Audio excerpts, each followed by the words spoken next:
ಎಲ್ಲರಿಗೂ ನಮಸ್ಕಾರ. ಕರ್ನಾಟಕ ಶಿಕ್ಷಕರ ಅರ್ಹತಾ ಪರೀಕ್ಷೆ 2024ರ ಸಲುವಾಗಿ ವಿಶೇಷವಾಗಿರ್ತಕ್ಕಂತಹ ತರಗತಿಗಳು. ನಾವು ಈಗಾಗಲೇ ಏನು ಮಾಡ್ತಿದ್ವಿ, ಸಮಾಜ ವಿಜ್ಞಾನಕ್ಕೆ ಸಂಬಂಧಪಟ್ಟಂತಹ ಪ್ರಶ್ನೆ ಪತ್ರಿಕೆಯನ್ನು ಬಿಡಿಸ್ತಾ ಹೊಂಟಿದ್ವಿ. ಪ್ರತಿಯೊಂದು ಪ್ರಶ್ನೆಯೂ ನಮಗೆ ಅಷ್ಟೇ ಪ್ರಮುಖ ಆಗ್ತೈತಿ.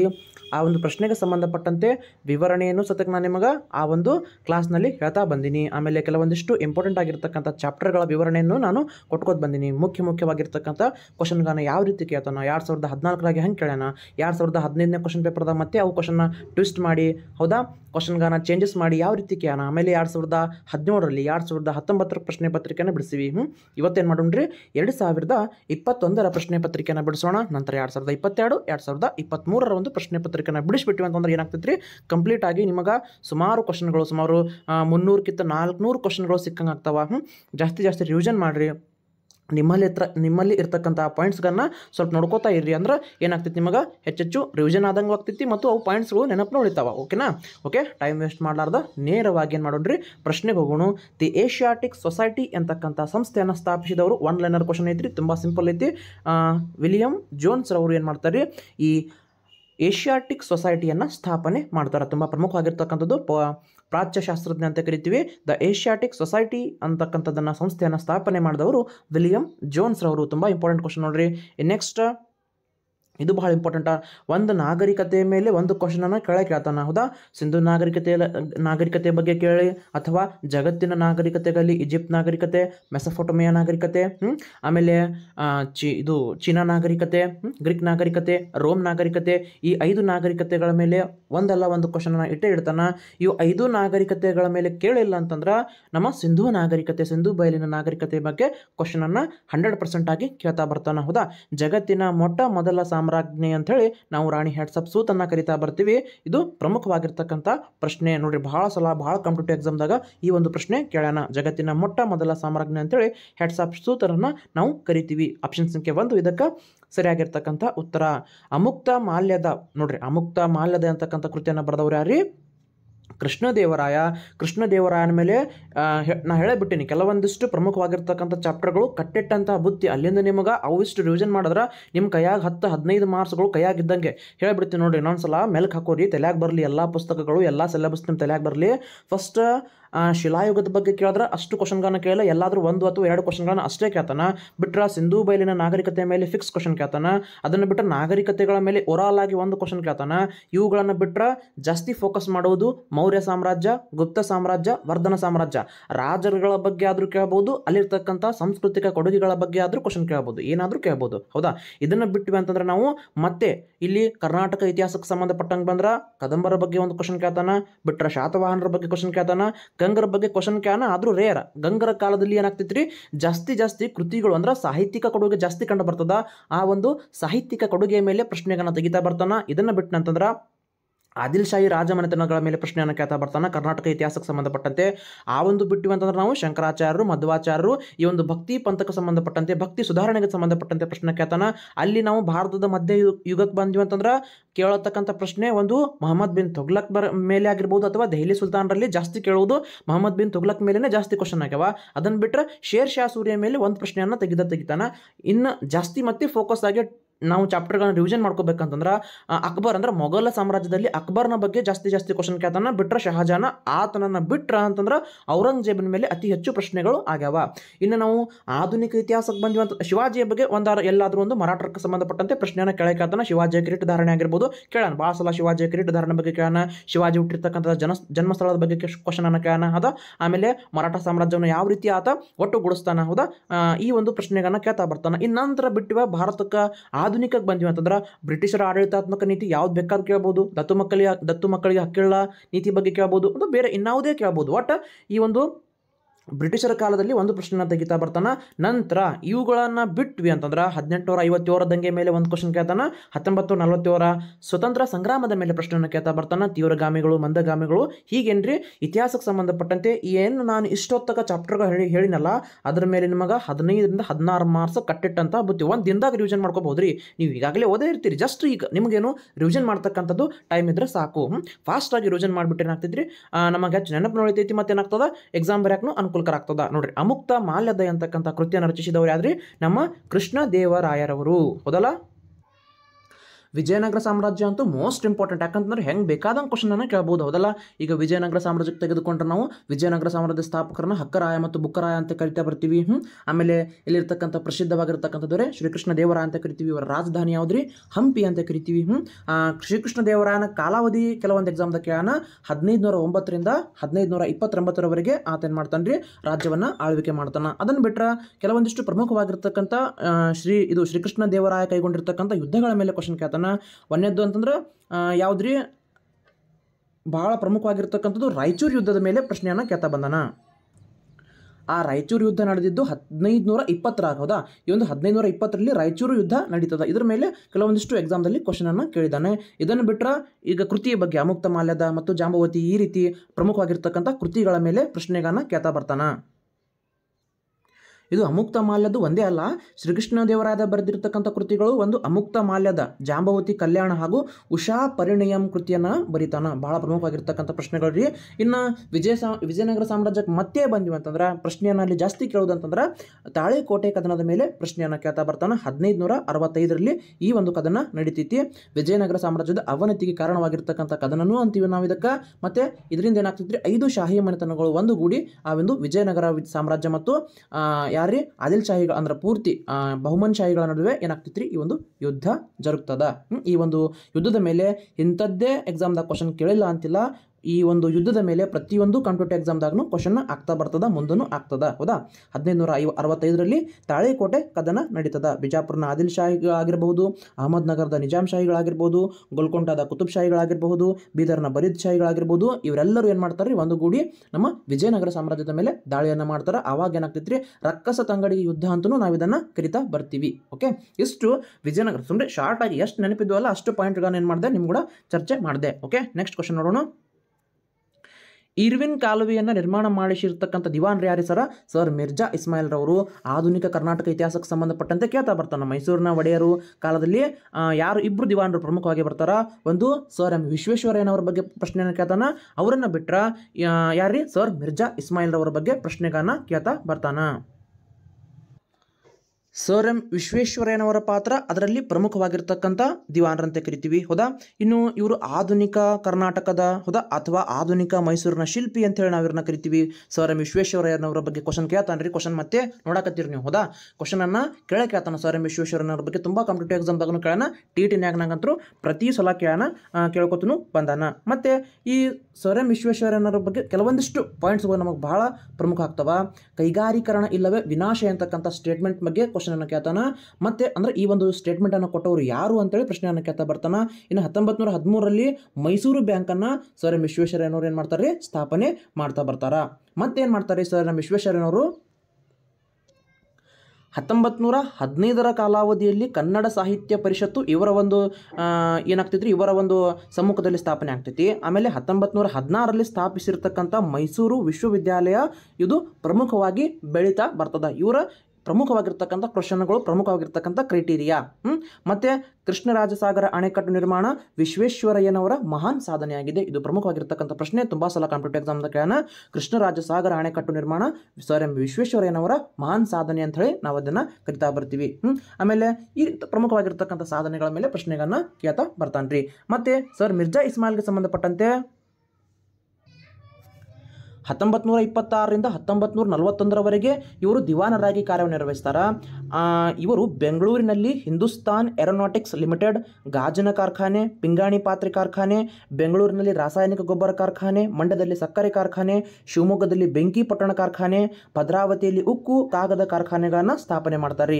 ಇನ್ನೊಂದು ಜಕ್ಕೂರಿನಲ್ಲಿ ವಿಮಾನ ನಿಲ್ದಾಣವನ್ನು ನಿರ್ಮಿಸಿರ್ತಕ್ಕಂಥ ಖ್ಯಾತಿ ಇವರಿಗೆ ಸಲ್ತೈತಿ. ಸರ್ ಮಿರ್ಜಾ ಇಸ್ಮಾಯಿಲ್ ಅವರು ಪ್ರಮುಖವಾಗಿರ್ತಕ್ಕಂಥ ಬಹಳ ಮಹತ್ವಪೂರ್ಣವಾಗಿರ್ತಕ್ಕಂಥ ವ್ಯಕ್ತಿ ಅಂತ ಹೇಳಿ ನಾವು ಕರಿತೀವಿ. ಇನ್ನು ಮತ್ತೆ ಇವರು ರೇಡಿಯೋ ಕೇಂದ್ರಗಳನ್ನು ಬೆಂಗಳೂರು ಮತ್ತು ಮೈಸೂರುಗಳಲ್ಲಿ ಆರಂಭಿಸ್ತಾರ. ಮತ್ತೇನು ಮಾಡ್ತಾರೆ? ಇವರು ಪ್ರಮುಖವಾಗಿರ್ತಕ್ಕಂಥ ಸಾಧನೆ ಸರ್ ಮಿರ್ಜಾ ಇಸ್ಮಾಯಿಲ್ ರವರ ಬಗ್ಗೆ ನಾವು ನೋಡೋದಾದ್ರೆ ಇವರು ಯಾವ ಒಂದು ಪ್ರಮುಖವಾಗಿರ್ತಕ್ಕಂಥ ಸಂಸ್ಥೆಯನ್ನು ಇವರು ಸ್ಥಾಪನೆ ಮಾಡ್ತಾರೆ. ಅದು ಬೆಂಗಳೂರಿನಲ್ಲಿ ರಾಷ್ಟ್ರೀಯ ಮಾನಸಿಕ ಆರೋಗ್ಯ ಮತ್ತು ನರರೋಗ ಶಸ್ತ್ರಚಿಕಿತ್ಸಾ ಸಂಸ್ಥೆ ಅಂತ ಕರಿತೀವಿ, ನಿಮಾನ್ಸ್ ಅಂತ ಕರಿತೀವಿ. ಅದನ್ನು ಇವರು ಬೆಂಗಳೂರಿನಲ್ಲಿ ಸ್ಥಾಪನೆ ಮಾಡ್ತಾರೆ. ಇನ್ನು ಕೋಲಾರದಲ್ಲಿ ನರಸಿಂಹರಾಜ ಆಸ್ಪತ್ರೆ, ಶಿವಮೊಗ್ಗದಲ್ಲಿ ಮೆಗ್ಗಾನ್ ಆಸ್ಪತ್ರೆ ಮತ್ತು ಮೈಸೂರಿನಲ್ಲಿ ವಾಣಿ ವಿಲಾಸ ಆಸ್ಪತ್ರೆಗಳನ್ನ ಇವರೇನು ಮಾಡ್ತಾರೆ ಸ್ಥಾಪನೆ ಮಾಡ್ತಾ ಬರ್ತಾರ. ನನ್ನ ಶಿಕ್ಷಣಕ್ಕೆ ಇವರು ಜಾಸ್ತಿ ಒತ್ತನ್ನು ಕೊಡ್ತಾರ. ಖಾಸಗಿ ಶಾಲೆಗಳಿಗೆ ಅನುದಾನಗಳನ್ನು ಕೊಡಿಸ್ತಾರ. ಪ್ರಾಥಮಿಕ ಶಿಕ್ಷಣ ಕಾಯ್ದೆಯನ್ನು ಕಡ್ಡಾಯವಾಗಿ ಜಾರಿಗೊಳಿಸ್ತಾರ.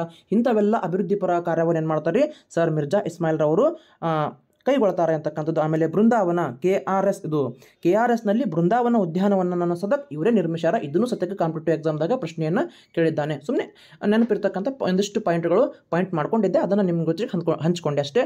ನೆಕ್ಸ್ಟ್, ವರ್ಧಮಾನ ಮಹಾವೀರನು ಜನಿಸಿರ್ತಕ್ಕಂಥ ಸ್ಥಳ ಕೇಳ್ತಾ ಬರ್ತಾನ. ಜೈನ ಧರ್ಮದ ಮೇಲೆ, ಬೌದ್ಧ ಧರ್ಮದ ಮೇಲೆ ಹೇಳಿಬಿಟ್ಟೆಲ್ಲ, ಧರ್ಮಗಳ ಉದಯದ ಮೇಲೆ ಬಿಟ್ಟರೆ ವೇದಗಳ ಸಂಸ್ಕೃತಿಯ ಮೇಲೆ ಪ್ರಶ್ನೆಗಳನ್ನ 100% ಡೆಫಿನೆಟ್ ಆಗಿ ತೆಗಿತಾನ. ವರ್ಧಮಾನ ಮಹಾವೀರ ಜನಿಸಿರ್ತಕ್ಕಂಥ ಸ್ಥಳ ಯಾವುದ್ರಿ? ಕುಂಡಲ ಗ್ರಾಮ ಅಂತೇಳಿ ನಾವು ಕರಿತೀವಿ. ಜೈನ ಧರ್ಮದ ಬಗ್ಗೆ ಒಂದಿಷ್ಟು ನಾವು ಪಾಯಿಂಟ್ಗಳನ್ನು ನೆನಪು ಮಾಡ್ಕೊಳ್ಳೋದಾದ್ರೆ ಏನು ಕೇಳ್ತಾನೆ ಜೈನ ಧರ್ಮದ ಮೇಲೆ ಕ್ವಶನ್?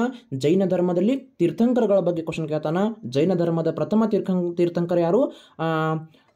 ಜೈನ ಧರ್ಮದ ಮೊದಲ ತೀರ್ಥಂಕರ ಋಷಭನಾಥ ಅಂತ ಕರಿತೀವಿ.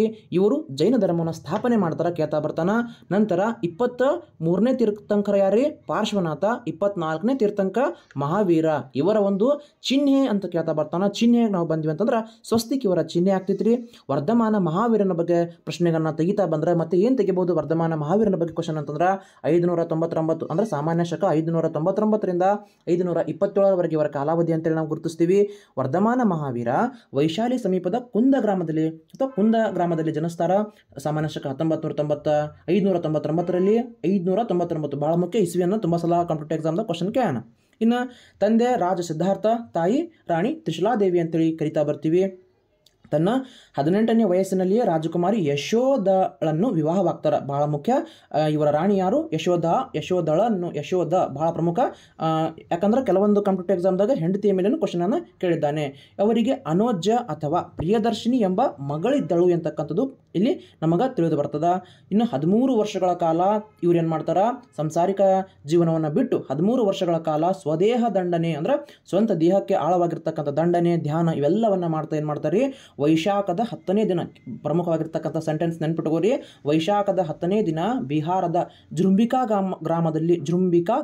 ಬಿಹಾರದ ಜೃಂಬಿಕಾ ಗ್ರಾಮದಲ್ಲಿ ವರ್ಧಮಾನರಿಗೆ ಜ್ಞಾನೋದಯವಾಗ್ತಿತ್ತು ನೋಡ್ರಿ. ಬಹಳ ಪ್ರಮುಖವಾಗಿರ್ತಕ್ಕಂಥ ಪ್ರಶ್ನೆಗಳು.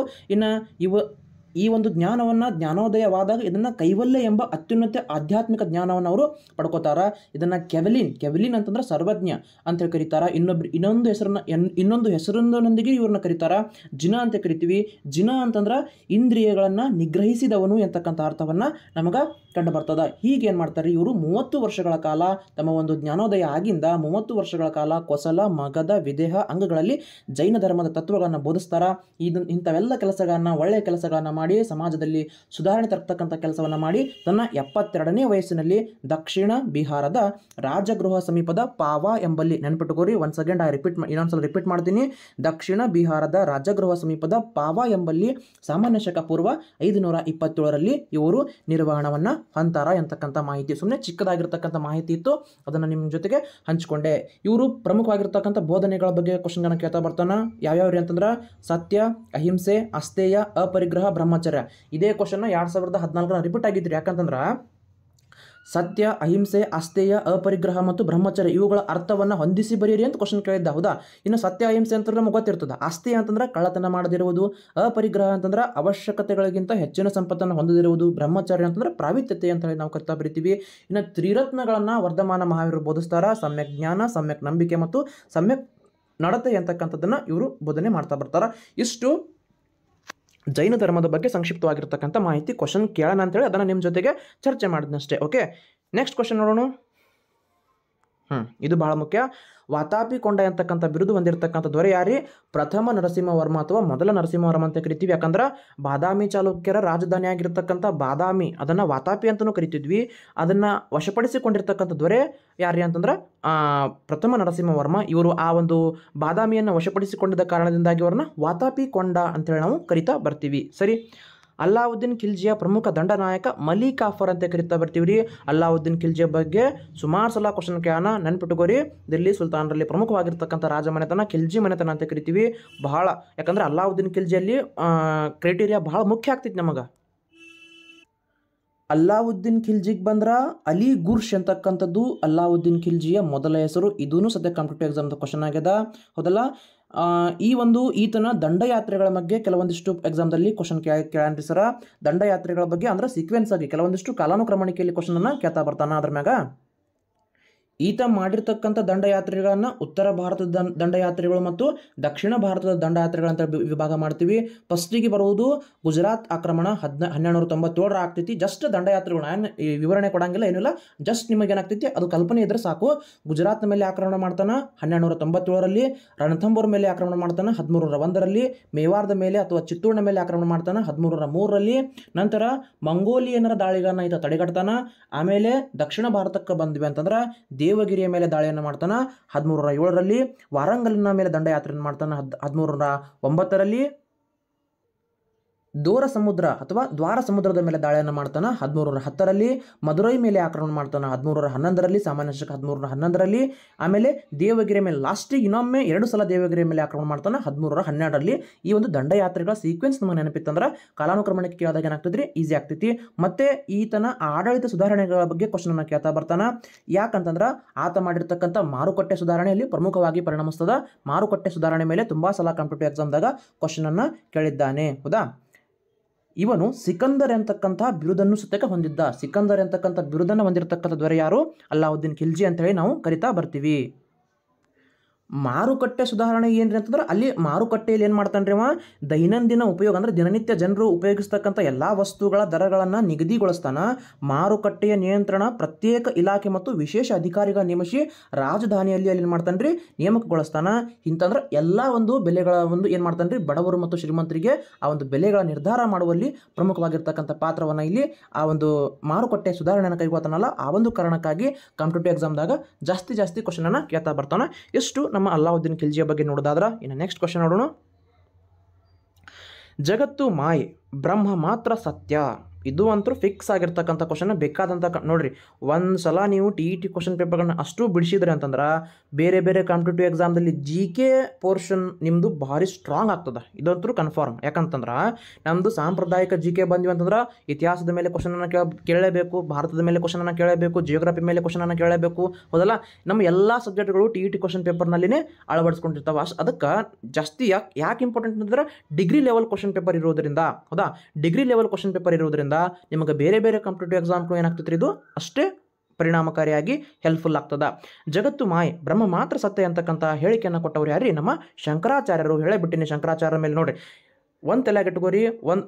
2019 ಏನು ಕ್ವಶನ್ ಕೇಳಿದ್ದ, ಶಂಕರಾಚಾರ್ಯರ ಒಂದು ಸ್ಥಾಪನೆ ಮಾಡಿರ್ತಕ್ಕಂಥ ಮಠಗಳ ಮೇಲೆ ಕ್ವಶನ್ ಕೇಳಿದ್ದ, ಮತ್ತೆ ಶಂಕರಾಚಾರ್ಯರ ಜನ್ಮಸ್ಥಳದ ಮೇಲೆ ಕ್ವಶನ್ ಕೇಳಿದ್ದ. ಇವಾಗ ಏನು ಕೇಳ್ರಿ, ಜಗತ್ತು ಮಾಯೆ ಬ್ರಹ್ಮ ಮಾತ್ರ ಸತ್ಯ. ಕ್ವಶನ್ ಅಲ್ಲೇ ಕೇಳ್ತಾನ. ಕ್ವಶನ್ ಬಂದೇ ಬರ್ತಾವ. ಕ್ವಶನ್ಗಳನ್ನ ಕೇಳ್ತಕ್ಕಂಥ ಮೆಥಡ್ ಮಾತ್ರ ಚೇಂಜ್ ಇರ್ತೈತಿ.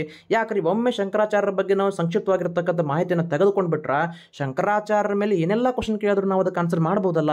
ಹಿಂಗ ಒಂದು ಕ್ವಶನ್ ಪೇಪರ್ನ ಬಿಡ್ಸಾಕತ್ ನಾ ಹೇಳೇಬಿಟ್ಟಿನಿ. ಕ್ವಶನ್ ಎಲ್ಲಿ ಕೇಳೋಣ, ಕ್ವಶನ್ ಮತ್ತು ಎಲ್ಲೆಲ್ಲಿ ಕೇಳ್ತಾನೆ ಅಂತಕ್ಕಂಥದ್ದು ನಾನು ನಿಮಗೆ ಹೇಳ್ತಾ ಬಂದೀನಿ. ಪ್ರತಿಯೊಂದು ಕ್ಲಾಸ್ನಲ್ಲಿ ಬರೀ ಇದೇ ಅಂತಲ್ಲ, ಸೈನ್ಸ್ ಕ್ವಶನ್ ಪೇಪರ್ ನೋಡಿವಿ, ಬೋಧನಾಶಾಸ್ತ್ರಕ್ಕೆ ಸಂಬಂಧಪಟ್ಟಂಥ ಕ್ವಶನ್ಗಳನ್ನು ಬಿಡಿಸಿವಿ, ಹೌದಲ್ಲ. ಸಿಲೆಬಸ್ ಏನಾದರೂ ಬದಲಿ ಆಗ್ತದೇನೋ, ಆಗೋದಿಲ್ಲ. ಆದ್ರೆ ಅದೇ ಕ್ರೈಟೀರಿಯಾಗಳ ಮೇಲೆ ಕ್ವಶನನ್ನು ಕೇಳ್ತಾ ಬರ್ತಾನೆ. ನೋಡ್ರಿ, ಎಷ್ಟು ಸಲ ಕ್ವಶನ್ ರಿಪೀಟ್ ಆಗಿತ್ತು ಕೇಳೋಣಲ್ಲ. ಹಳೆ ಕ್ವಶನ್ ಪೇಪರ್ ನಾವು ಹಿಂದಿನ ಕ್ಲಾಸ್ನಾಗೆ ನೋಡಿವಿ, ಹೌದಾ. ಅಲ್ಲೇನು ಕೇಳಿದ್ದ, ಶಂಕರಾಚಾರ್ಯರ ಮಠಗಳನ್ನು 4 ಮಠಗಳಲ್ಲಿ ಯಾವುದು ಸರಿ ಅಂತ ಕೊಟ್ಟಿದ್ದ. ಆ ಒಂದು ಸರಿಯಾಗಿರ್ತಕ್ಕಂಥದ್ದನ್ನು ನಾವು ಜೋಡಿಸಿದ್ವಿ. ಅದೇ ಕ್ವಶನ್ ಅದೇ ಚಾಪ್ಟರ್ನಾಗ ಇಲ್ಲಿ ಮತ್ತೆ ಕ್ವಶನ್ ಆಗಿತ್ತು. ಮತ್ತು ನೋಡಿ, ನೀವು 2020 ಇದು 2021ನೇ ಕ್ವಶನ್ ಪೇಪರ್ ಅಲ್ಲ, 2022 ಇವರ ಮೇಲೆ ಒಂದು ಕ್ವಶನ್ ಬಂದೇ ಬರ್ತೈತಿ. ಇವ್ರ ಮೇಲೆ ಬರ್ಲಿಕ್ಕಂದ್ರೆ ಮಧ್ವಾಚಾರ್ಯರು, ಮಧ್ವಾಚಾರ್ಯರು ಬಿಟ್ರೆ ರಾಮಾನುಜಾಚಾರ್ಯ ಫಿಕ್ಸ್ ಆಗಿರ್ತಕ್ಕಂಥ ಕ್ವಶನ್. ಇಲ್ಲಿಕಂದ್ರೆ ಇವರ ಸಿದ್ಧಾಂತಗಳು ಅದ್ವೈತ ಸಿದ್ಧಾಂತ, ದ್ವೈತ ಸಿದ್ಧಾಂತ, ದ್ವೈತಾದ್ವೈತ ಸಿದ್ಧಾಂತ, ಶಕ್ತಿ ವಿಶಿಷ್ಟಾದ್ವೈತ ಸಿದ್ಧಾಂತ ಯಾರ್ಯಾರು ಕೊಟ್ಟಾರ ಅವರನ್ನು ಹೊಂದಿಸಿ ಬರೀರಿ ಅಂತ ಕ್ವಶನನ್ನು ಕೇಳ್ತಾ ಬರ್ತಾನೆ. ಇದನ್ನು ಬಿಟ್ಟರೆ ಹೊರಗೆ ಹೋಗೋಕ್ಕೆ ಚಾನ್ಸೇ ಇಲ್ಲಲ್ಲ. ಹಿಂಗೆ ನಾವು ಒಂದು ಟಾಪಿಕನ್ನು, ಒಂದು ಕ್ವಶನನ್ನು ತೆಗೆದುಕೊಂಡಿವಿ ಅಂತಂದ್ರೆ ಅದಕ್ಕೆ ಸಂಬಂಧಪಟ್ಟಂಥ ಸುತ್ತಮುತ್ತಲು ಮಾಹಿತಿ ನಮಗೆ ಬಹಳ ಮುಖ್ಯ ಆಗ್ತೈತಿ. ಚರ್ಚೆ ಮಾಡಿರಿ. ನೀವು ಓದೋಕ್ಕಿಂತನೂ ನಿಮ್ಮ ಫ್ರೆಂಡ್ಸ್ ಗ್ರೂಪ್ನಾಗ ಚರ್ಚೆ ಮಾಡಿರಿ. ಸರ್ ನಾನು ಒಬ್ಬನೇ ಅದೀನಿ ರೀ ರೂಮ್ನಾಗ, ನನಗೆ ಹಿಂಗೆ ಮಾಡೋಕ್ಕೆ ಬರಂಗಿಲ್ಲ ಅಂತಂದ್ರೆ ನೀವೇ ಓದ್ಕೋರಿ. ನೀವೇ ಜಾಸ್ತಿ ಜೋರು ಲೌಡಾಗಿ ನನ್ನ ಮುಂದೆ ಯಾರೋ ಒಬ್ರು ಕುಂತಾರ, ನಾನು ಅವ್ರಿಗೆ ಹೇಳಾಕತ್ತೀನಿ ಅಂತೇಳಿ ಅವ್ರಿಗೆ ಹೇಳ್ದಂಗೆ ಮಾಡ್ರಿ. ಅಂದ್ರೆ ಏನಾಗ್ತೈತಿ, ನಮ್ಮ ಬಾಯಿಯಿಂದ ಏನು ಉಚ್ಚಾರಗೊಳ್ತಾವಲ್ಲ ಶಬ್ದಗಳು, ಅವು ನಮಗೆ ಜಾಸ್ತಿ ನಮ್ಮ ಕಿವಿಗೆ ವಾಪಸ್ ಟಚ್ ಆಗಿ ನಮಗೆ ನೆನಪಿಟ್ಕೊಳ್ಳೋಕೆ ಸಹಾಯಕಾರಿ ಆಗ್ತದೆ ರೀ. ಹಂಗೆ ಏನೇ ಇರಲಿ, ಯಾವುದೇ ಒಂದು ಕ್ವಶನ್ ಪೇಪರ್ ಬಿಡಿಸಾಕತ್ತೀವಿ ಅಂತಂದ್ರೆ ಅದನ್ನು ಚೆಂದಾಗಿ ಚೊಕ್ಕಾಗಿ ನಾವು ಬಿಡಿಸ್ತಾ ಬರಬೇಕು. ಓಕೆ, ಇದರೊಂದು ಆನ್ಸರ್ಗೆ ಬಂದೇವಂತಂದ್ರೆ ಶಂಕರಾಚಾರ್ಯಕ್ಕೆ ಸಂಬಂಧಪಟ್ಟಂತೆ ಮಾಹಿತಿಯನ್ನು ನಾನು ಹೋದ ಕ್ಲಾಸ್ನಾಗೂ ಕೊಟ್ಟೀನಿ. ಹೌದಾ, ಇನ್ನೊಂದು 4 ಪಾಯಿಂಟ್ಗಳನ್ನು ಈ ಒಂದು ಕ್ಲಾಸ್ನಾಗ ನಾವು ಕವರ್ ಮಾಡ್ಕೊಂಡ್ಬಿಡೋಣ. ನೋಡಿರಿ, ಶಂಕರಾಚಾರ್ಯರ ಬಗ್ಗೆ ಬಂದ್ರೆ ಇವರ ಕಾಲಾವಧಿ ಸಾಮಾನ್ಯ ಶಕ 788ರಿಂದ 820 ಅಂತ ಕರಿತೀವಿ. ಕೇರಳದ ಕಾಲಡಿಯಲ್ಲಿ ಜನಿಸಿದ್ದು, ಕೇರಳದ ಕಾಲಡಿಯಲ್ಲಿ ಸಾಮಾನ್ಯ ಶಕ 788ರಲ್ಲಿ. ತಂದೆ ಶಿವಗುರು, ತಾಯಿ ಆರ್ಯಾಂಬೆ. ಹೌದಾ, ಇವರು ಏನು ಮಾಡ್ತಾರೆ ಅಂತಂದ್ರೆ ಗುರು ಗೋವಿಂದ ಭಗವತ್ಪಾದವರನ್ನ ಭೇಟಿಯಾಗಿ ತನ್ನ ಒಂದು ವಿದ್ಯಾಭ್ಯಾಸವನ್ನು ಪೂರ್ಣ ಮಾಡ್ತಾರೆ. ನೋಡ್ರಿ, ಗುರು ಗೋವಿಂದ ಭಗವತ್ಪಾದಕರು ಇವರ ಗುರುವಿನ ಬಗ್ಗೆ ತುಂಬ ಕಾಂಪಿಟೇಟಿವ್ ಎಕ್ಸಾಮ್ದಾಗ ಕ್ವಶನ್ ಕೇಳೋಣ. ಗೋವಿಂದ ಭಗವತ್ಪಾದಕರ್ ಅಂಥೇಳಿ ನಾವು ಇದನ್ನು ಕರಿತೀವಿ. ಇನ್ನು ನೆಕ್ಸ್ಟ್ ಇದನ್ನು ಬಿಟ್ರೆ 4 ಮಠಗಳನ್ನ ಇವರು ಸ್ಥಾಪನೆ ಮಾಡ್ತಾರೆ. ಯಾವ್ಯಾವ ಮಠ ಅಂತಂದ್ರೆ ಪುರಿಯಲ್ಲಿ ಗೋವರ್ಧನ ಪೀಠ, ದ್ವಾರಕೆಯಲ್ಲಿ ಕಾಳಿಕಾ ಮಠ, ಬದ್ರಿನಾಥದ ಜ್ಯೋತಿರ್ಮಠ, ಶೃಂಗೇರಿಯಲ್ಲಿ ಶಾರದಾ ಮಠ. ಇವುಗಳ ಮೇಲೆ ಕೇಳೋಣ ಕ್ವಶನ್ನ, ಮತ್ತೆ ಕೇಳ್ತಕ್ಕಂಥ ಚಾನ್ಸಸ್ ಭಾಳ ಐತಿ. ಮತ್ತು ಇವ್ರು ಏನು ಮಾಡ್ತಾರೆ, ಶಿವ, ವಿಷ್ಣು, ಸೂರ್ಯ, ಗಣೇಶ, ಆಮೇಲೆ ಕುಮಾರ, ಇನ್ನೂ ಹಲವಾರು ಶಕ್ತಿ ದೇವತೆಗಳ ಪೂಜೆಗೆ ಪ್ರಾಮುಖ್ಯತೆಯನ್ನು ಕೊಡ್ತಾರೆ. ಷಣ್ಮುಖ ಸ್ಥಾಪನಾಚಾರ್ಯ ಅಂತಕ್ಕಂಥ ಎಂದು ಇವರನ್ನು ಕರಿತೀವಿ. ಇದನ್ನು ಕ್ವಶನ್ ಕೇಳೋಣ. ಷಣ್ಮುಖ ಸ್ಥಾಪನಾಚಾರ್ಯ ಅಂತಕ್ಕಂಥ ಬಿರುದು ಯಾರಿಗಾದ್ರಿ ಅಂತಂದ್ರೆ ನಮ್ಮ ಶಂಕರಾಚಾರ್ಯರಿಗೆ ಐತಿ. ಇವರು ವಿವೇಕ ಚೂಡಾಮಣಿ, ಶಿವಾನಂದ ಲಹರಿ, ಆನಂದ ಲಹರಿ, ಸೌಂದರ್ಯ ಲಹರಿ, ಭಜಗೋವಿಂದಂ ಅಂತಕ್ಕಂಥ ಕೃತಿಗಳನ್ನು ಬರ್ತಾರೆ. ನೋಡಿ ಎಷ್ಟು ಮಜಾ ಐತಿ. ಅದು ಓದತಕ್ಕಂಥ ಸತ್ವನೇ ಹಾಗೆ.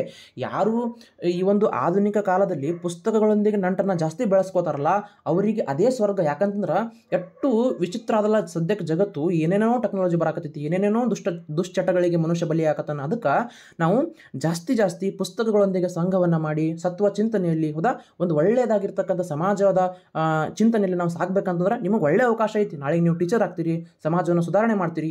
ಇದನ್ನು ಬಿಟ್ಟರೆ ನಿಮಗೆ ಏನೈತಿ, ಒಂದು ಶಕ್ತಿ ಇದ್ದಂಗೆ ಇದು ಓದು ಅಂತಕ್ಕಂಥದ್ದು, ಸರಸ್ವತಿ ಅಂತಕ್ಕಂಥದ್ದು ನಿಮ್ಗೆ ಒಲಿಬೇಕಂತಂದ್ರೆ ನೀವು ತಪಸ್ಸನ್ನು ಮಾಡಿ ಆ ಒಂದು ನಾಲೆಜನ್ನು ಪಡ್ಕೋಬೇಕಾಗ್ತೈತಿ ರೀ. ಹೌದಾ, ನೋಡಿ ಎಷ್ಟು ಚಂದ ಇದು ಶಂಕರಾಚಾರ್ಯರ ಬಗ್ಗೆ. ಇವರು ಪ್ರತಿಪಾದಿಸಿರ್ತಕ್ಕಂಥ ಸಿದ್ಧಾಂತ ದ್ವೈತ ಸಿದ್ಧಾಂತ ಅಂತ ಕರಿತೀವಿ. ಅದ್ವೈತ ಸಿದ್ಧಾಂತ ಅಂತ ಕರಿತೀವಿ. ಶಂಕರಾಚಾರ್ಯ ಸಿದ್ಧಾಂತ ಯಾವುದ್ರಿ? ಅದ್ವೈತ ಎಂದರೆ ಏಕತ್ವ ಅಥವಾ ಎರಡಲ್ಲದ್ದು ಎಂದರ್ಥ ಅವರ ಪ್ರಕಾರ. ಹೌದಾ, ಇನ್ನು ಪ್ರಪಂಚವನ್ನು ಅವರು ಮಾಯೆ ಅಂತ ಕರೆದ್ರು. ಅಹಂ ಬ್ರಹ್ಮಾಸ್ಮಿ ಅಂತಕ್ಕಂಥ ತತ್ವವನ್ನು ಏನು ಮಾಡ್ತಾರೆ, ಬೋಧನೆ ಮಾಡ್ತಾರೆ. ಇದನ್ನು ಬಿಟ್ಟರೆ ಜ್ಞಾನವು ಅಂದ್ರೆ ಮುಕ್ತಿಯನ್ನು ಪಡೆಯಲು ಜ್ಞಾನ ಮಾರ್ಗಕ್ಕೆ ಹೆಚ್ಚಿನದಾಗಿರ್ತಕ್ಕಂಥ ಪ್ರಾಮುಖ್ಯತೆಗೆ ಅವರು ಕೊಡ್ತಾ ಬರ್ತಾರೆ. ಇವರು ಶಂಕರಾಚಾರ್ಯರ ಬಗ್ಗೆ. ಇನ್ನು ರಾಮಾನುಜಾಚಾರ್ಯ ಅಂತ ಬಂದುಬಿಟ್ಟು ಅಂತಂದ್ರೆ ಅವರ ಬಗ್ಗೆ ಮಾಹಿತಿ ನೋಡೇ ಬಿಡಮ್ಮ. ಒಂದು ಸ್ವಲ್ಪ 4 ಪಾಯಿಂಟನ್ನು ನೋಡ್ಕೊಂಡ್ಬಿಡಮ್ಮ. ಸಾಮಾನ್ಯ ಶಕ 1017ರಿಂದ 1137ರವರೆಗೆ ಅವರ ಕಾಲಾವಧಿ ಅಂತ ಕರಿತೀವಿ. ರಾಮಾನುಜರು ಎಲ್ಲಿ ಜನಿಸ್ತಾರೆ? ಚೆನ್ನೈ ಸಮೀಪದ ಶ್ರೀ ಪೆರಂಬದೂರಿನಲ್ಲಿ ಜನಿಸ್ತಾರ. ತಂದೆ ಕೇಶವ ಸಮ್ಮಯಾಜಿ, ತಾಯಿ ಕಾಂತಮತಿ ಅಂತ ಕರಿತೀವಿ. ಇವರು ಏನು ಮಾಡ್ತಾರೆ ಸರ್ ಅಂತಂದ್ರೆ ನಮ್ಮ ಸಮಾಜದಲ್ಲಿ ಬೇರೆಯಿರ್ತಕ್ಕಂಥ ಕೆಲವೊಂದಿಷ್ಟು ಪ್ರಮುಖವಾಗಿರ್ತಕ್ಕಂಥ ಮೂಢನಂಬಿಕೆಗಳನ್ನ ತೊಲಗಿಸ್ತಕ್ಕಂಥ ಪ್ರಯತ್ನವನ್ನು ಮಾಡ್ತಾರೆ. ಇವರು ಮುಂದೆ ಬೆಳೀತಾ ಅಂದ್ರೆ ದೊಡ್ಡವರು ಆಗ್ತಾ ವೈಷ್ಣವ ಮತವನ್ನು ಜನಪ್ರಿಯಗೊಳಿಸ್ತಾರೆ. ನಂತರ ಮೇಲುಕೋಟೆಯಲ್ಲಿ ಇವರು ಏನು ಮಾಡ್ತಾರೆ, ಮಠವನ್ನು ಸ್ಥಾಪಿಸಿ ವೈಷ್ಣವ ಮಠವನ್ನು ಸ್ಥಾಪಿಸ್ತಾರೆ. ಅಲ್ಲಿಯೇ 20 ವರ್ಷಗಳ ಕಾಲ ನೆಲೆಸ್ತಾರ. ಇವರು ವೇದಾಂತ ಸಾರ, ವೇದಾಂತ ಸಂಗ್ರಹ, ವೇದಾಂತ ಸೂತ್ರ, ಗೀತಾ ಭಾಷ್ಯ ಮತ್ತು ತ್ರಿಭಾಷೆ ಅಂತಕ್ಕಂಥ ಏನು ಮಾಡ್ತಾರೆ ರೀ, ಕೃತಿಗಳನ್ನ ರಚನೆ ಮಾಡ್ತಾರೆ. ಇದನ್ನು ಕ್ವಶನ್ ಕೇಳೋಣ. ಇವರ ಒಂದು ಸಿದ್ಧಾಂತಕ್ಕೆ ಬಂದ್ರೆ ವಿಶಿಷ್ಟಾದ್ವೈತ ಸಿದ್ಧಾಂತ ಕರಿತೀವಿ. ರಾಮಾನುಜಾಚಾರ್ಯರ ಸಿದ್ಧಾಂತ ವಿಶಿಷ್ಟಾದ್ವೈತ ಸಿದ್ಧಾಂತ ಬಹಳ ಪ್ರಮುಖವಾಗಿರ್ತಕ್ಕಂಥದ್ದು. ವಿಶಿಷ್ಟಾದ್ವೈತ ಸಿದ್ಧಾಂತ ಇದನ್ನು ಏನಂತ ಕರಿತೀವಿ, ಶ್ರೀ ಅಥವಾ ಲಕ್ಷ್ಮೀ ಆರಾಧನೆಗೆ ಇವರು ಪ್ರಾಮುಖ್ಯತೆಯನ್ನು ಕೊಟ್ಟಾರ. ಹೌದಲ್ಲ, ಇವರ ಅನುಯಾಯಿಗಳನ್ನು ಶ್ರೀ ವೈಷ್ಣವರು ಅಂತ ಕರೀತಾರೆ. ಇದನ್ನು ಕೇಳ್ತಾನೆ ಕಾಂಪಿಟೇಟಿವ್ ಎಕ್ಸಾಮ್ದ ಕ್ವಶನ್. ಯಾರೀ? ರಾಮಾನುಜಾಚಾರ್ಯರ ಅನುಯಾಯಿಗಳನ್ನು ಏನಂತ ಕರಿತೀವಿ ನಾವು? ಶ್ರೀ ವೈಷ್ಣವರು ಅಂತೇಳಿ ಕರಿತಾ ಬರ್ತೀವಿ. ಈ ರೀತಿಯಿಂದ ಇದು ರಾಮಾನುಜಾಚಾರ್ಯರಿಗೆ. ಮತ್ತು ಮಧ್ವಾಚಾರ್ಯರು ಬಂದ್ರೆ ಇದನ್ನು ಭಾಳ ಮುಖ್ಯ. ಮಧ್ವಾಚಾರ್ಯ ಸಿದ್ಧಾಂತಗಳು ಭಾಳ ಮುಖ್ಯ. ಯಾಕಂದ್ರೆ ಹೊಂದಿಸಿ ಬರೆಯಲು ಕ್ವಶನ್ ಕೇಳ್ತಾನೆ. ಇವರು ಪ್ರತಿಪಾದಿಸಿರ್ತಕ್ಕಂಥ ಸಿದ್ಧಾಂತ ಯಾವುದು? ದ್ವೈತ ಸಿದ್ಧಾಂತ ಅಂತ ಕರಿತೀವಿ. ನಮ್ಮ ಮಧ್ವಾಚಾರ್ಯರಿಗೆ ಬಂದ್ರೆ ಸಾಮಾನ್ಯ ಶಕ 1238ರಿಂದ 1317 ತನಕ ಇವರ ಕಾಲಾವಧಿ ಅಂತ ಕರಿತೀವಿ. ನೋಡ್ರಿ, ಇವರು ಎಲ್ಲಿ ಜನಿಸ್ತಾರೆ? ಉಡುಪಿಯ ಬಳಿ ಪಾಜಕ ಎಂಬಲ್ಲಿ 1238ರಲ್ಲಿ ಜನನ ಆಗ್ತೈತಿ ಇವ್ರದ್ದು. ಮಧ್ಯಗೇಹ ನಾರಾಯಣ ಭಟ್ಟ ತಂದೆ, ವೇದಾವತಿ ತಾಯಿ ಅಂತ ಕರಿತೀವಿ. ಹೌದಾ, ಇವರ ಮೊದಲ ಹೆಸರು ವಾಸುದೇವ ಅಂತ ಕರಿತೀವಿ. ಅಲ್ಲದೆ ಇವರನ್ನ ಪೂರ್ಣ ಪ್ರಜ್ಞೆ ಮತ್ತು ಅನಂತ ತೀರ್ಥ, ಹೌದಾ, ಆನಂದ ತೀರ್ಥ ಅಂತಕ್ಕಂಥ ಹೆಸರು ಇದ್ದವು. ಇವರ ಗುರು ಯಾರು?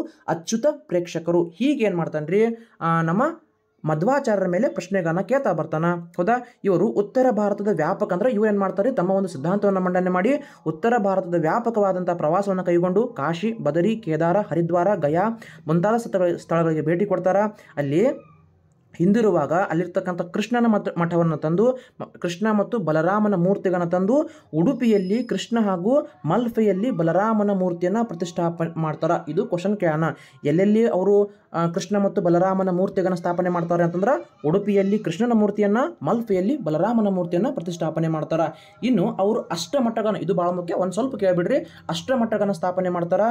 ಯಾವ್ಯಾವ ಅಂತಂದ್ರೆ ಸೋದೆ ಮಠ, ಶಿರೂರು ಮಠ, ಕಾಣಿಯೂರು ಮಠ, ಪೇಜಾವರ ಮಠ, ಪಾಲಿಮಾರು ಮಠ, ಅದಮಾರು ಮಠ, ಕೃಷ್ಣಪುರ ಮಠ ಮತ್ತು ಪುತ್ತಿಗೆ ಮಠ, 8 ಮಠಗಳನ್ನ ಇವರು ಸ್ಥಾಪನೆ ಮಾಡ್ತಾ ಬರ್ತಾರೆ. ಇದನ್ನು ಕ್ವಶನ್ ಕ್ಯಾನ ನೋಡ್ರಿ. ಮಾಹಿತಿಯನ್ನು ಇನ್ನೊಂದ್ಸಲ ಕೇಳ್ರಿ ನೀವು, ಇನ್ನೊಂದ್ಸಲ ಏನು ಮಾಡ್ರಿ 2.5 ಅಂದ್ರೆ 1.5ನ ಕ್ಲಾಸನ್ನು ಕೇಳ್ರಿ. ಮತ್ತಿಷ್ಟು ನಿಮಗೆ ಏನಾಗ್ತೈತಿ, ರಿವಿಷನ್ ಆಗ್ತೈತಿ ಮತ್ತು ಪರ್ಫೆಕ್ಟ್ನೂ ಆಗ್ತೈತಿ. ಇವರು ಬರೆದಿರ್ತಕ್ಕಂಥ ಕೃತಿಗಳಿಗೆ ಬಂದ್ರೆ ಗೀತಭಾಷಾ, ಬ್ರಹ್ಮಸೂತ್ರ ಭಾಷೆ ಮತ್ತು ಅನುಭಾಷೆ ಅಂತಕ್ಕಂಥ ಕೃತಿಯನ್ನು ಬರಿತಾ ಬರ್ತಾರೆ. ಇಷ್ಟು ನಮ್ಮ ಯಾರ್ರಿ ಮಧ್ವಾಚಾರ್ಯರ ಮೇಲೆ ಕೇಳಿರ್ತಕ್ಕಂಥ ಪ್ರಶ್ನೆಗಳನ್ನು ನಾವು ನೋಡ್ತಾ ಬಂದ್ವಿ ಅವರ ಬಗ್ಗೆ. ಹೌದಾ? ಐ ರಿಪೀಟ್, ಇನ್ನೊಂದ್ಸಲ ನೋಡ್ರಿ.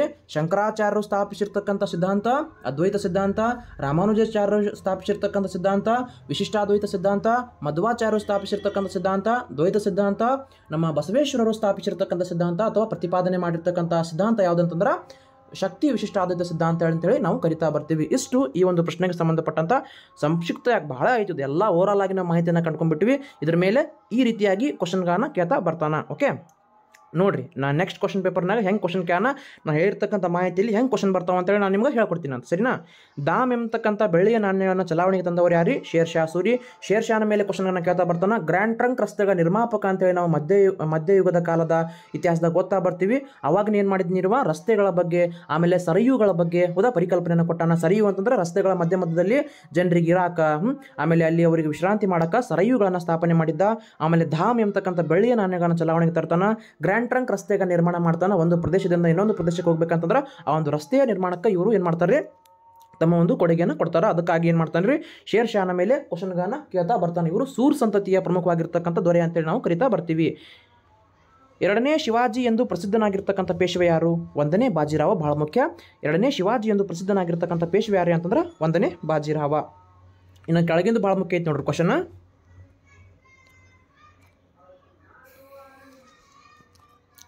ನೀಲಿ ನೀರಿನ ನೀತಿ, ಬ್ಲೂ ಪಾಲಿಸಿ ಅಂತ ಕರಿತಾ ಬರ್ತೀವಿ. ನೀಲಿ ನೀರಿನ ನೀತಿ, ಬ್ಲೂ ವಾಟರ್ ಪಾಲಿಸಿ, ಫ್ರಾನ್ಸಿಸ್ ಕೋಡಿ ಅಲ್ಮೆಡಾ ಇದನ್ನು ತರ್ತಾನ. ಹೌದಾ? ಭಾಳ ಮುಖ್ಯ ಐತಿ ಕ್ವಶನ್. ಇದನ್ನು ತುಂಬ ಕಾಂಪಿಟೇಟಿವ್ ಎಕ್ಸಾಮ್ದಾಗ ಕ್ವಶನ್ ಕ್ಯಾನ.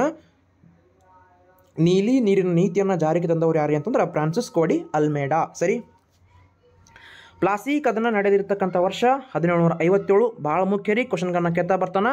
ನಾನು ಏನು ಮಾಡೀನಿ, ಒಂದಿಷ್ಟು ಪ್ರಮುಖವಾಗಿ ಪ್ರಾಚೀನ ಕಾಲದಿಂದ ಹಿಡಿದು ಆಧುನಿಕ ಕಾಲದವರೆಗೆ ಸುಮಾರು 300 ಇಸ್ವಿಗಳನ್ನ ಬರೆದಿಟ್ಟಿನಿ. ಕೆಲವೊಂದಿಷ್ಟು ಪ್ರಮುಖ ಘಟನೆಗಳು, ರಾಜಮನೆತನಗಳು ಮತ್ತು ಆಧುನಿಕ ಭಾರತಕ್ಕೆ ಇತಿಹಾಸಕ್ಕೆ ಸಂಬಂಧಪಟ್ಟಂತೆ 1757ರಿಂದ ಹಿಡಿದು 1857 ತನಕ ಪ್ರಮುಖವಾಗಿರ್ತಕ್ಕಂಥ ಇಸ್ವಿಗಳು, 1940 ಪ್ರಮುಖವಾಗಿರ್ತಕ್ಕಂಥ ಇಸ್ವಿಗಳು. ಆ ಒಂದು ಚಾರ್ಟನ್ನು ನಿಮಗೆ 2 ಅಥವಾ 3 ದಿನದಲ್ಲಿ ನಾನು ಬಿಡಿಸ್ಕೊಟ್ಟು ಅಂದ್ರೆ ನಿಮಗೆ ಹೇಳ್ಕೊಡ್ತೀನಿ ಅಂತಂದ್ರೆ, ಆ ಒಂದು ಚಾರ್ಟ್ ನಿಮಗೆ ಹೇಳ್ಕೊಟ್ಟೆ ಅಂತಂದ್ರೆ ಬೇಕಾದಂಥ ಇಸ್ವಿ ಕೇಳಿ ಆ ಒಂದು ಸರೌಂಡಿಂಗ್ನಾಗನೇ ಕೇಳ್ಕೊತ ಬರ್ತಾನೆ. ಯಾಕಂದ್ರೆ ಪ್ರೈಮರಿ ಬುಕ್ಸ್ಲಿಂದ ಹಿಡ್ಕೊಂಡು ಹೈಸ್ಕೂಲ್ ಬುಕ್ ಮತ್ತು PUC ಬುಕ್ಗಳು, ಆಮೇಲೆ ಕೆಲವೊಂದಿಷ್ಟು ಆಥರ್ಸ್ ಬುಕ್ಗಳು, ಹೌದಾ, ದೊಡ್ಡ ನಮ್ಮ ರಂಗನಾಥ್ ರವರ ಬುಕ್ಸ್ಗಳನ್ನು ರೆಫರೆನ್ಸ್ ಮಾಡಿ, ಆ ರಂಗನಾಥ್ ಬುಕ್ ಮತ್ತು ಕೆ ಸದಾಶಿವ ಸರ್ ಅವರ ಬುಕ್ಕವನ್ನು ರೆಫರೆನ್ಸ್ ಮಾಡಿ ಆ ಒಂದು ಪಾಯಿಂಟ್ಸ್ಗಳನ್ನ ಬರ್ತೀನಿ. ಅದು ಏನಾಗ್ತೈತಿ ನಿಮಗೆ ಬೇರೆ ಬೇರೆ ಕಾಂಪಿಟೇಟಿವ್ ಎಕ್ಸಾಮ್ ಬರೆಯೋಕೆ ಹೆಲ್ಪ್ಫುಲ್ ಆಗ್ತೈತಿ. ಆ ಒಂದು ಕಾಲಾನುಕ್ರಮಣಿಕೆಯ ಚಾರ್ಟ್ ಏನು ಮಾಡ್ತೀನಿ ನೆಕ್ಸ್ಟ್ ಕ್ಲಾಸ್ನಲ್ಲಿ ನಿಮಗೆ ಕೊಟ್ಬಿಡ್ತೀನಿ ಅಂತ, ಅದಕ್ಕೆ ಸಪ್ರೇಟ್ ಆಗಿರ್ತಕ್ಕಂಥ ಕ್ಲಾಸ್ ಮಾಡಿ ನಿಮ್ಗೆ ಪ್ರೊವೈಡ್ ಮಾಡ್ತೀನಿ. ಅವಾಗ ಏನಾಗ್ತೈತಿ, ಅದು ನಿಮಗೆ ಓದಾಕೂ ಅನುಕೂಲಕರ ಆಗ್ತಾ ಬರ್ತೈತಿ. ಸರಿ. ಪ್ಲಾಸ್ಟಿಕ್ ಅದನ್ನು 1857 ಪ್ರಥಮ ಸ್ವತಂತ್ರ ಸಂಗ್ರಾಮ ಅಂತೇಳಿ ಕರಿತಾ ಬರ್ತೀವಿ. ಸರಿ. ಅಲೆಕ್ಸಾಂಡರ್ ರೀಡ್ ರವರು ರೈತಾವಾರಿ ಪದ್ಧತಿಯನ್ನು ಜಾರಿಗೆ ತಂದಿದ್ದರು. ಕಳೆದ ಕ್ಲಾಸ್ನಲ್ಲಿನೇ ಇದರ ಬಗ್ಗೆ ನಾನು ಮಾಹಿತಿಯನ್ನು ಕೊಟ್ಟೇ ಬಿಟ್ಟಿನಿ. ಹೌದಾ? ಅಲೆಕ್ಸಾಂಡರ್ ರೀಡ್ ರವರು ಜಾರಿಗೆ ತಂದಿರತಕ್ಕಂಥ ನೀತಿಯನ್ನು ರೈತಾವಾರಿ ಪದ್ಧತಿ ಅಂತೇಳಿ ನಾವು ಕರಿತಾ ಬರ್ತೀವಿ. ಪ್ರಾರ್ಥನಾ ಸಮಾಜದ ಸ್ಥಾಪಕರು ಯಾರು? ಡಾಕ್ಟರ್ ಆತ್ಮಾರಾಮ್ ಪಾಂಡುರಂಗ್ ರವರು. ಹೌದಲ್ಲ? ಈ ಒಂದು ಸಮಾಜಗಳ ಮೇಲೆ ಪ್ರಶ್ನೆಯನ್ನು ಜಾಸ್ತಿ ಕೇಳ್ತಾ ಬರ್ತಾನೆ. ಹೌದಾ? ಇದಕ್ಕೆ ಸಂಬಂಧಪಟ್ಟಂತೆ ಆತ್ಮಾರಾವ್ ಪಾಂಡುರಂಗ್ ರವರ ಮೇಲೆ, ಆಮೇಲೆ ದಯಾನಂದ ಸರಸ್ವತಿಗೆ ಸಂಬಂಧಪಟ್ಟಂತೆ, ರಾಜಾರಾಮ್ ಮೋಹನ್ ರಾಯ್ ಅವರಿಗೆ ಸಂಬಂಧಪಟ್ಟಂತೆ, ಕೆಲವೊಂದಿಷ್ಟು ಮಹಾತ್ಮ ಜ್ಯೋತಿಬಾ ಫುಲೆ ಅವರಿಗೆ ಸಂಬಂಧಪಟ್ಟಂತೆ ಒಂದಿಷ್ಟು ಪಾಯಿಂಟ್ಗಳನ್ನು ನೀವು ರಿವಿಷನ್ ಮಾಡ್ಕೊಂಡ್ಬಿಡ್ರಿ. ಯಾಕಂದ್ರೆ ಇವರ ಮೇಲೆ ಪ್ರಶ್ನೆಯನ್ನು ಫಿಕ್ಸ್ ಆಗಿ ಕೇಳ್ತಕ್ಕಂಥ ಚಾನ್ಸಸ್. ಆಮೇಲೆ ರಾಮಕೃಷ್ಣ ಮಿಷನ್ ವಿವೇಕಾನಂದರವರ ಮೇಲೆ ಒಂದು ಪ್ರಶ್ನೆಯನ್ನು ಕೇಳ್ತಾ ಬರ್ತಾನೆ. Okay, direct. ಯಾಕಂದ್ರೆ ಹೋದ ಕ್ಲಾಸ್ನಾಗ ಈ ಸಂಬಂಧಪಟ್ಟಂತೆ ವಿವರಣೆಯನ್ನು ಕೊಟ್ಟೇ ಬಿಟ್ಟಿನಿ, ನೀವು ಅಲ್ಲಿ ರಿವಿಷನ್ ಮಾಡ್ಕೊಂಡ್ಬಿಡ್ರಿ. ಪ್ರಾರ್ಥನಾ ಸಮಾಜದ ಸ್ಥಾಪಕರು ಯಾರಿ? ಡಾಕ್ಟರ್ ಆತ್ಮಾರಾಮ್ ಪಾಂಡುರಂಗ್ ಅಂತೇಳಿ ನಾವು ಕರಿತೀವಿ. ಸರಿನಾ?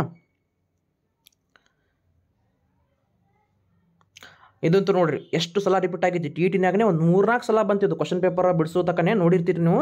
3-4 ಸಲ ರಿಪೀಟ್ ಆಯ್ತಲ್ಲ ಕ್ವಶನ್. ರಾಜ್ಯಶಾಸ್ತ್ರದ ಪಿತಾಮಹ ಯಾರಿ? ಅರಿಸ್ಟಾಟಲ್ ಅಂತ ಕರಿತೀವಿ. ಆಮೇಲೆ ಇಲ್ಲಿ ನೋಡ್ರಿ, Socrates, Plato, Aristotle. Socrates, Plato, ಅರಿಸ್ಟಾಟಲ್ರವರನ್ನು 3 ಜನರನ್ನು ಏನಂತ ಕರಿತೀವಿ, ಶ್ರೇಷ್ಠ ಗುರು ಪರಂಪರೆ ಅಂತ ಕರಿತಾ ಬರ್ತೀವಿ. ಸಾಕ್ರೆಟಿಸ್ನ ಶಿಷ್ಯ ಪ್ಲೇಟೋ, ಪ್ಲೇಟೋನ ಶಿಷ್ಯ ಯಾರಿ, ಅರಿಸ್ಟಾಟಲ್ ಅಂತೇಳಿ ನಾವು ಕರಿತಾ ಬರ್ತೀವಿ. ಅಂದ್ರೆ ಒಂದು ಜಗತ್ತಿನ ಇತಿಹಾಸವನ್ನು ಓದು ಮುಂದೆ ಇವರನ್ನು ಶ್ರೇಷ್ಠವಾಗಿರ್ತಕ್ಕಂಥ ಗುರು ಪರಂಪರೆ ಹೊಂದಿರತಕ್ಕಂಥ ಸಾಲ ಅಂತೇಳಿ ನಾವು ಇದನ್ನು ಕರಿತಾ ಬರ್ತೀವಿ. ಸರಿ, ಆಡಮ್ ಸ್ಮಿತ್ ಅಂತಂದ್ರು ಅರ್ಥಶಾಸ್ತ್ರದ ಪಿತಾಮಹ ಯಾರಿ, ಆಡಮ್ ಸ್ಮಿತ್. ಪ್ರತಿಯೊಂದು ಆಪ್ಷನ್ಯಾಗೂ ಅರ್ಥ ಇರ್ತದೆ ರೀ, ಸುಮ್ಮನೆ ಕೊಡಂಗಿಲ್ಲ ಅವರು. ಹೌದಾ, ಪ್ರತಿಯೊಂದು. ಹೌದಾ, ಅರಿಸ್ಟಾಟಲ್ ಬರೀ ರಾಜ್ಯಶಾಸ್ತ್ರ ಪಿತಾಮಹ ಅಷ್ಟೇ ಅಲ್ಲ, ಜೀವಶಾಸ್ತ್ರದ ಪಿತಾಮಹನು ನಾವು ಅರಿಸ್ಟಾಟಲ್ ಅವನ್ನ ಕರಿತಾ ಬರ್ತೀವಿ. ಯಾಕಂತಂದ್ರೆ ಅರಿಸ್ಟಾಟಲ್ರವರು ಇಂಥದ್ದೇ ಬುಕ್ ಅಂತ ಓದಿಲ್ಲ ಅಂತಿಲ್ಲ, ಇಂಥದ್ದೇ ಕ್ಷೇತ್ರದ ಬಗ್ಗೆ ಅವ್ರಿಗೆ ನಾಲೆಜ್ ಇಲ್ಲ ಅಂತಿಲ್ಲ. ಹೌದಾ, ಅರಿಸ್ಟಾಟಲ್ ಮುಟ್ಟಿರ್ತಕ್ಕಂಥ ಪುಸ್ತಕಗಳೇ ಇಲ್ಲ ಅಂತಕ್ಕಂಥ ವಾಕ್ಯ ಪ್ರಸಿದ್ಧಿ ಐತಿ. ಅದಕ್ಕೆ ಅವರನ್ನ ನಡೆದಾಡುವ ವಿಶ್ವವಿದ್ಯಾಲಯ ಅಂತೇಳಿ ಕರಿತೀವಿ. ಹೌದಾ, ನಡೆದಾಡುವ ವಿಶ್ವವಿದ್ಯಾಲಯ ಅಥವಾ ನಡೆದಾಡುವ ಗ್ರಂಥಾಲಯ ಅಂತೇಳಿ ನಾವು ಅವರಿಗೆ ಬಿರುದನ್ನು ಕೊಟ್ಟಿವಿ. ರಾಜ್ಯಶಾಸ್ತ್ರದ ಪಿತಾಮಹನೂ ಹೌದು, ಜೀವಶಾಸ್ತ್ರದ ಪಿತಾಮಹನೂ ಹೌದು ನಮ್ಮ ಅರಿಸ್ಟಾಟಲ್ರವರು. ಯಾಕಂದ್ರೆ ಅಷ್ಟೇ ಭಾಳ ಎಷ್ಟು ವೇಟೇಜ್ ಇರ್ತಾವೆ ಅಂತಂದ್ರೆ ಕೆಲವೊಂದು ಸೆಂಟೆನ್ಸ್ ಆ ವ್ಯಕ್ತಿ ಹೆಸರಿನಾಗೇ ಎಷ್ಟೋ ನಾಲೆಜ್ ಅಡಗಿರ್ತೈತಿ. ಹೌದಲ್ಲ. ನೆಕ್ಸ್ಟ್ ನೋಡ್ರಿ, ಸಾರ್ವಜನಿಕ ಆಡಳಿತ ವ್ಯಾಪ್ತಿಯಲ್ಲಿ ಪೋಸ್ಟ್ ಕಾರ್ಬ್. ಇದು ಸಿಂಪಲ್ ಐತಿ, ತುಂಬ ಸರಳ ಐತಿ. ಪೊಲಿಟಿಕಲ್ ಸೈನ್ಸ್ನಾಗ ನಾವು ಓದೇ ಇರ್ತೀವಿ. ಪೋಸ್ಟ್ ಕಾರ್ಬ್ ಅಂತಕ್ಕಂಥ ವ್ಯವಸ್ಥೆಯನ್ನು ತಂದವರು ಲೂಥರ್ ಗುಲಿಕ್ ಅಂತೇಳಿ ಕರಿತೀವಿ. ಯಾರೇ ಲೂಥರ್ ಗುಲಿಕ್ ಅಂಥೇಳಿ ನಾವು ಅವರನ್ನ ಕರಿತೀವಿ. ತುಂಬ ಸಿಂಪಲ್ ಆಗಿರ್ತಕ್ಕಂಥ ಕ್ವಶನ್ ಐತ್ರಿ. ನೋಡ್ರಿ, ಜಾತ್ಯತೀತ ಎಂತಕ್ಕಂಥ ಪದವನ್ನು ಅಳವಡಿಸಿರ್ತಕ್ಕಂಥ ಸಂವಿಧಾನದ ತಿದ್ದುಪಡಿ ಯಾವುದ್ರಿ ಸರ್ ಅಂತಂದ್ರೆ 42ನೇ ತಿದ್ದುಪಡಿ. ಹೌದಾ, ಭಾಳ ಸಲ ಕ್ವಶನ್ ಕೇಳ್ತಾನ. ಒಂದು ಕೇಳಿದ್ರೆ 42ನೇ ತಿದ್ದುಪಡಿಯ ಮೇಲೆ, ಆಮೇಲೆ ಬಿಟ್ರೆ 44ನೇ ತಿದ್ದುಪಡಿಯ ಮೇಲೆ ಕ್ವಶನನ್ನು ಕೇಳ್ತಾ ಬರ್ತಾನೆ. ಎರಡೂ ತಿದ್ದುಪಡಿಗಳು ನಮಗೆ ಅಷ್ಟೇ ಪ್ರಮುಖ ಆಗ್ತವೆ. ಜಾತ್ಯತೀತ ಎಂತಕ್ಕಂಥ ಪದವನ್ನು ನಮ್ಮ ಸಂವಿಧಾನದಲ್ಲಿ ಅಳವಡಿಕೆ ಮಾಡಿರ್ತಕ್ಕಂಥ ತಿದ್ದುಪಡಿ ಅಂತಂದ್ರೆ 42ನೇ ತಿದ್ದುಪಡಿ 1976 ಅಂತೇಳಿ ಕರಿತೀವಿ. ತುಂಬ ಸಿಂಪಲ್ ಆಗಿರ್ತಕ್ಕಂಥ ಪ್ರಶ್ನೆ. ಇದ್ರ ಮೇಲೆ ಪೀಠಿಕೆ ಮೇಲೆ ಕ್ವಶನ್ ಕೇಳ್ತಾ ಬರ್ತಾನೆ. ಆ ಒಂದು ಪದಗಳ ಬಗ್ಗೆ ಜಾಸ್ತಿ ಕ್ವಶನ್ ಕೇಳ್ತಾನೆ. IAS ನಲ್ಲಿ ಏನು ಕೇಳ್ರಿ ಅಂತಂದ್ರೆ, ಭಾರತದ ಪ್ರಜೆಗಳಾದ ನಾವು ಭಾರತವನ್ನು ಸಾರ್ವಭೌಮ, ಸಮಾಜವಾದಿ, ಜಾತ್ಯತೀತ ಮತ್ತು ಪ್ರಜಾಸತ್ತಾತ್ಮಕ ಗಣರಾಜ್ಯವನ್ನಾಗಿಸಲು ಅಂದ್ರೆ ನಾ ಏನು ಸಾಲು ಹೇಳಿದ್ನಲ್ಲ, ಈ ಒಂದು ಸಾಲಿನ ಮೇಲೆ ಹೊಂದಿಸಿ ಬರೀರಿ ಅಂತ ಕ್ವಶನ್ ಕೇಳಿದ್ದ. ಹೌದಾ, ಹಂಗೆ ಪೀಠಿಕೆ ಮೇಲೆ ಕ್ವಶನನ್ನು ಜಾಸ್ತಿ ಕೇಳ್ತಕ್ಕಂಥ ಸಾಧ್ಯತೆ ಅತಿ ಹೆಚ್ಚಿರ್ತದ. ಈ ರೀತಿ ನಾವು ಕ್ವಶನ್ಗಳನ್ನ ಒಂದೊಂದಾಗಿ ನೋಡ್ತಾ ಹೋಗ್ಬೋದು. ಹೌದಾ, ಡಾಕ್ಟರ್ BR ಅಂಬೇಡ್ಕರ್ ಅವರು ಸಂವಿಧಾನದ ಆತ್ಮ ಮತ್ತು ಹೃದಯವಿದ್ದಂತೆ ಎಂದು ಹೇಳಿರ್ತಕ್ಕಂಥ ಮೂಲಭೂತ ಹಕ್ಕು ಯಾವುದಂತಂದ್ರೆ ಸಂವಿಧಾನಬದ್ಧ ಪರಿಹಾರ ಹಕ್ಕು ಅಂತ ಕರಿತೀವಿ. ವಿಧಿ 32ನೇ ವಿಧಿ ಅಂತ ಇದನ್ನು ನಾವು ಕರಿತಾ ಬರ್ತೀವಿ. ಭಾಳ ಸಿಂಪಲ್ ಐತ್ರಿ. ನೋಡ್ರಿ, ಡಾಕ್ಟರ್ BR ಅಂಬೇಡ್ಕರ್ ಅವರು ಸಂವಿಧಾನದ ಆತ್ಮ ಮತ್ತು ಹೃದಯವಿದ್ದಂತೆ ಅಂತಕ್ಕಂಥ ಕರೆದ ಮೂಲಭೂತ ಹಕ್ಕು ಯಾವುದಂತಂದ್ರೆ ಸಂವಿಧಾನಬದ್ಧ ಪರಿಹಾರ ಹಕ್ಕು ವಿಧಿ 32. ಇಲ್ಲೇನು ಬರ್ತಾವ, ಕೆಲವೊಂದಿಷ್ಟು ಪ್ರಮುಖವಾಗಿರ್ತಕ್ಕಂಥ ರಿಟ್ಗಳು ಬರ್ತಾವ. ಹೌದಲ್ಲ, ಆ ರಿಟ್ಗಳ ಮೂಲಕ 32 ಅಥವಾ 35 ಅಲ್ಲ 32ನೇ ವಿಧಿನೇ ಕರೆಕ್ಟ್ ಐತಿ. ಎಸ್, ಇದು 32ನೇ ವಿಧಿನೇ. ಇದನ್ನೇ ಏನಂತ ಕರೆದಾರ ಡಾಕ್ಟರ್ BR ಅಂಬೇಡ್ಕರ್ ಅವರು ಸಂವಿಧಾನಬದ್ಧ ಪರಿಹಾರ ಹಕ್ಕು ಅಂತೇಳಿ ಇದನ್ನು ನಾವು ಕರಿತಾ ಬರ್ತೀವಿ. ಇದರಲ್ಲಿ ಬರ್ತಕ್ಕಂಥ ಪ್ರಮುಖ ರಿಟ್ಗಳು ಬರ್ತಾವ. ಏನ್ರಿ, ಹೆಬಿಯಸ್ ಕಾರ್ಪಸ್, ಮ್ಯಾಂಡಮಸ್, ಸರ್ಶ್ಯೂರರಿ, ಕೋ ವಾರೆಂಟೋ ಮತ್ತು ಪ್ರೊಹಿಬಿಷನ್ ಅಂತಕ್ಕಂಥ 5 ಪ್ರಕಾರದ ರಿಟ್ಗಳನ್ನು ನಾವು ಈ ಒಂದು ಸಂವಿಧಾನಬದ್ಧ ಪರಿಹಾರ ಹಕ್ಕಿನಲ್ಲಿ ನೋಡ್ತಾ ಬರ್ತೀವಿ. ಕ್ವಶನ್ಗಳನ್ನ ಕೇಳ್ತಾನ, ಪ್ರತಿಯೊಂದು ಇದ್ರ ಮೇಲೆ ಕ್ರೈಟೀರಿಯಾ ಮೇಲೆ ಪ್ರಶ್ನೆಗಳು ಆಗ್ತಾವ. ಹೌದಾ, ಹೆಬಿಯಸ್ ಕಾರ್ಪಸ್ ಅಂತಂದ್ರೆ ತುಂಬ ಸಿಂಪಲ್ ಐತಿ. ಬಂಧಿಸಿರ್ತಕ್ಕಂಥ ವ್ಯಕ್ತಿಯನ್ನು 24 ಗಂಟೆಯ ಒಳಗಾಗಿ ಸಮೀಪದ ನ್ಯಾಯಾಲಯಕ್ಕೆ ತಂದು ಒದಗಿಸಬೇಕು. ಇನ್ನು ಮ್ಯಾಂಡಮಸ್ ಅಂತಂದ್ರೆ ಸರ್ಕಾರಿ ಅಧಿಕಾರಿ ತನ್ನ ಕರ್ತವ್ಯ ಮಾಡಲು ನಿರಾಕರಿಸಿದಾಗ ಅಥವಾ ಅಧಿಕಾರ ಚಲಾಯಿಸಲು ನಿರಾಕರಿಸಿದಾಗ ಅಲ್ಲಿ ಅವನ ವಿರುದ್ಧ ನ್ಯಾಯಾಲಯಕ್ಕೆ ಹೋಗಲು ಅವಕಾಶ ಮಾಡಿಕೊಡ್ತೈತಿ. ಯಾವುದು, ಮ್ಯಾಂಡಮಸ್. ಇನ್ನು ಸರ್ಶ್ಯೂರರಿಗೆ ಬಂದ್ರೆ ಕೆಳ ನ್ಯಾಯಾಲಯವು ತನ್ನ ಅಧಿಕಾರ ವ್ಯಾಪ್ತಿ ಮೀರಿ ತೀರ್ಪನ್ನು ಕೊಟ್ಟರೆ, ಅಂದ್ರೆ ಕೆಳಗಿರ್ತಕ್ಕಂಥ ನ್ಯಾಯಾಲಯಗಳು ತಮ್ಮ ಅಧಿಕಾರದ ವ್ಯಾಪ್ತಿಯನ್ನು ಮೀರಿ ತೀರ್ಪನ್ನು ಕೊಟ್ಟಾಗ ಅದನ್ನು ರದ್ದುಗೊಳಿಸಿ ಪ್ರಕರಣವನ್ನು ಮೇಲಿನ ನ್ಯಾಯಾಲಯಕ್ಕೆ ವರ್ಗಾಯಿಸುವುದನ್ನು ಯಾವ ರೀತಿ ಹೇಳ್ತದ, ಸರ್ಶ್ಯೂರರಿ ಹೇಳ್ತದ.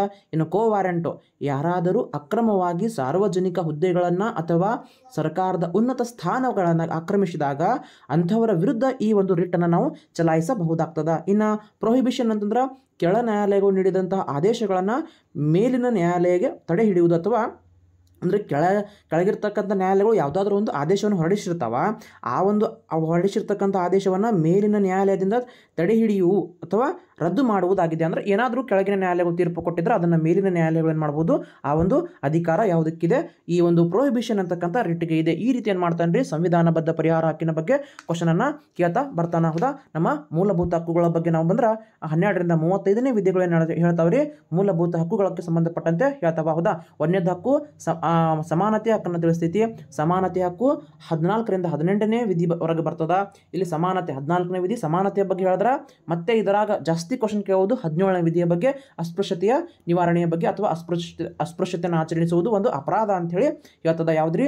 ವಿಧಿ ಸಂಖ್ಯೆ 17. ಇನ್ನು ಸ್ವತಂತ್ರದ ಹಕ್ಕು ಇದು 19ರಿಂದ 22ರವರೆಗೆ ವಿಧಿ ಅಥವಾ 19ನೇ ಎ ವಿಧಿ ಬಹಳ ಮುಖ್ಯ. ಅಲ್ಲಿ ನಾವು ನಮಗೆ ಸಂವಿಧಾನ ಕೆಲವೊಂದಿಷ್ಟು ಅಧಿಕಾರಗಳನ್ನು ಕೊಟ್ಟಾದ.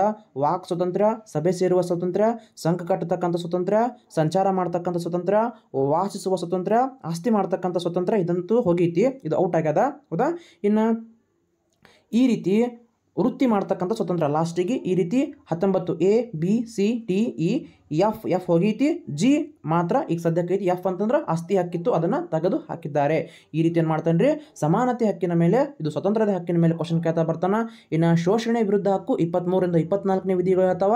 ಧಾರ್ಮಿಕ ಸ್ವತಂತ್ರದ ಹಕ್ಕು 25ರಿಂದ 28ನೇ ವಿಧಿಗಳು ಹೇಳ್ತಾವ.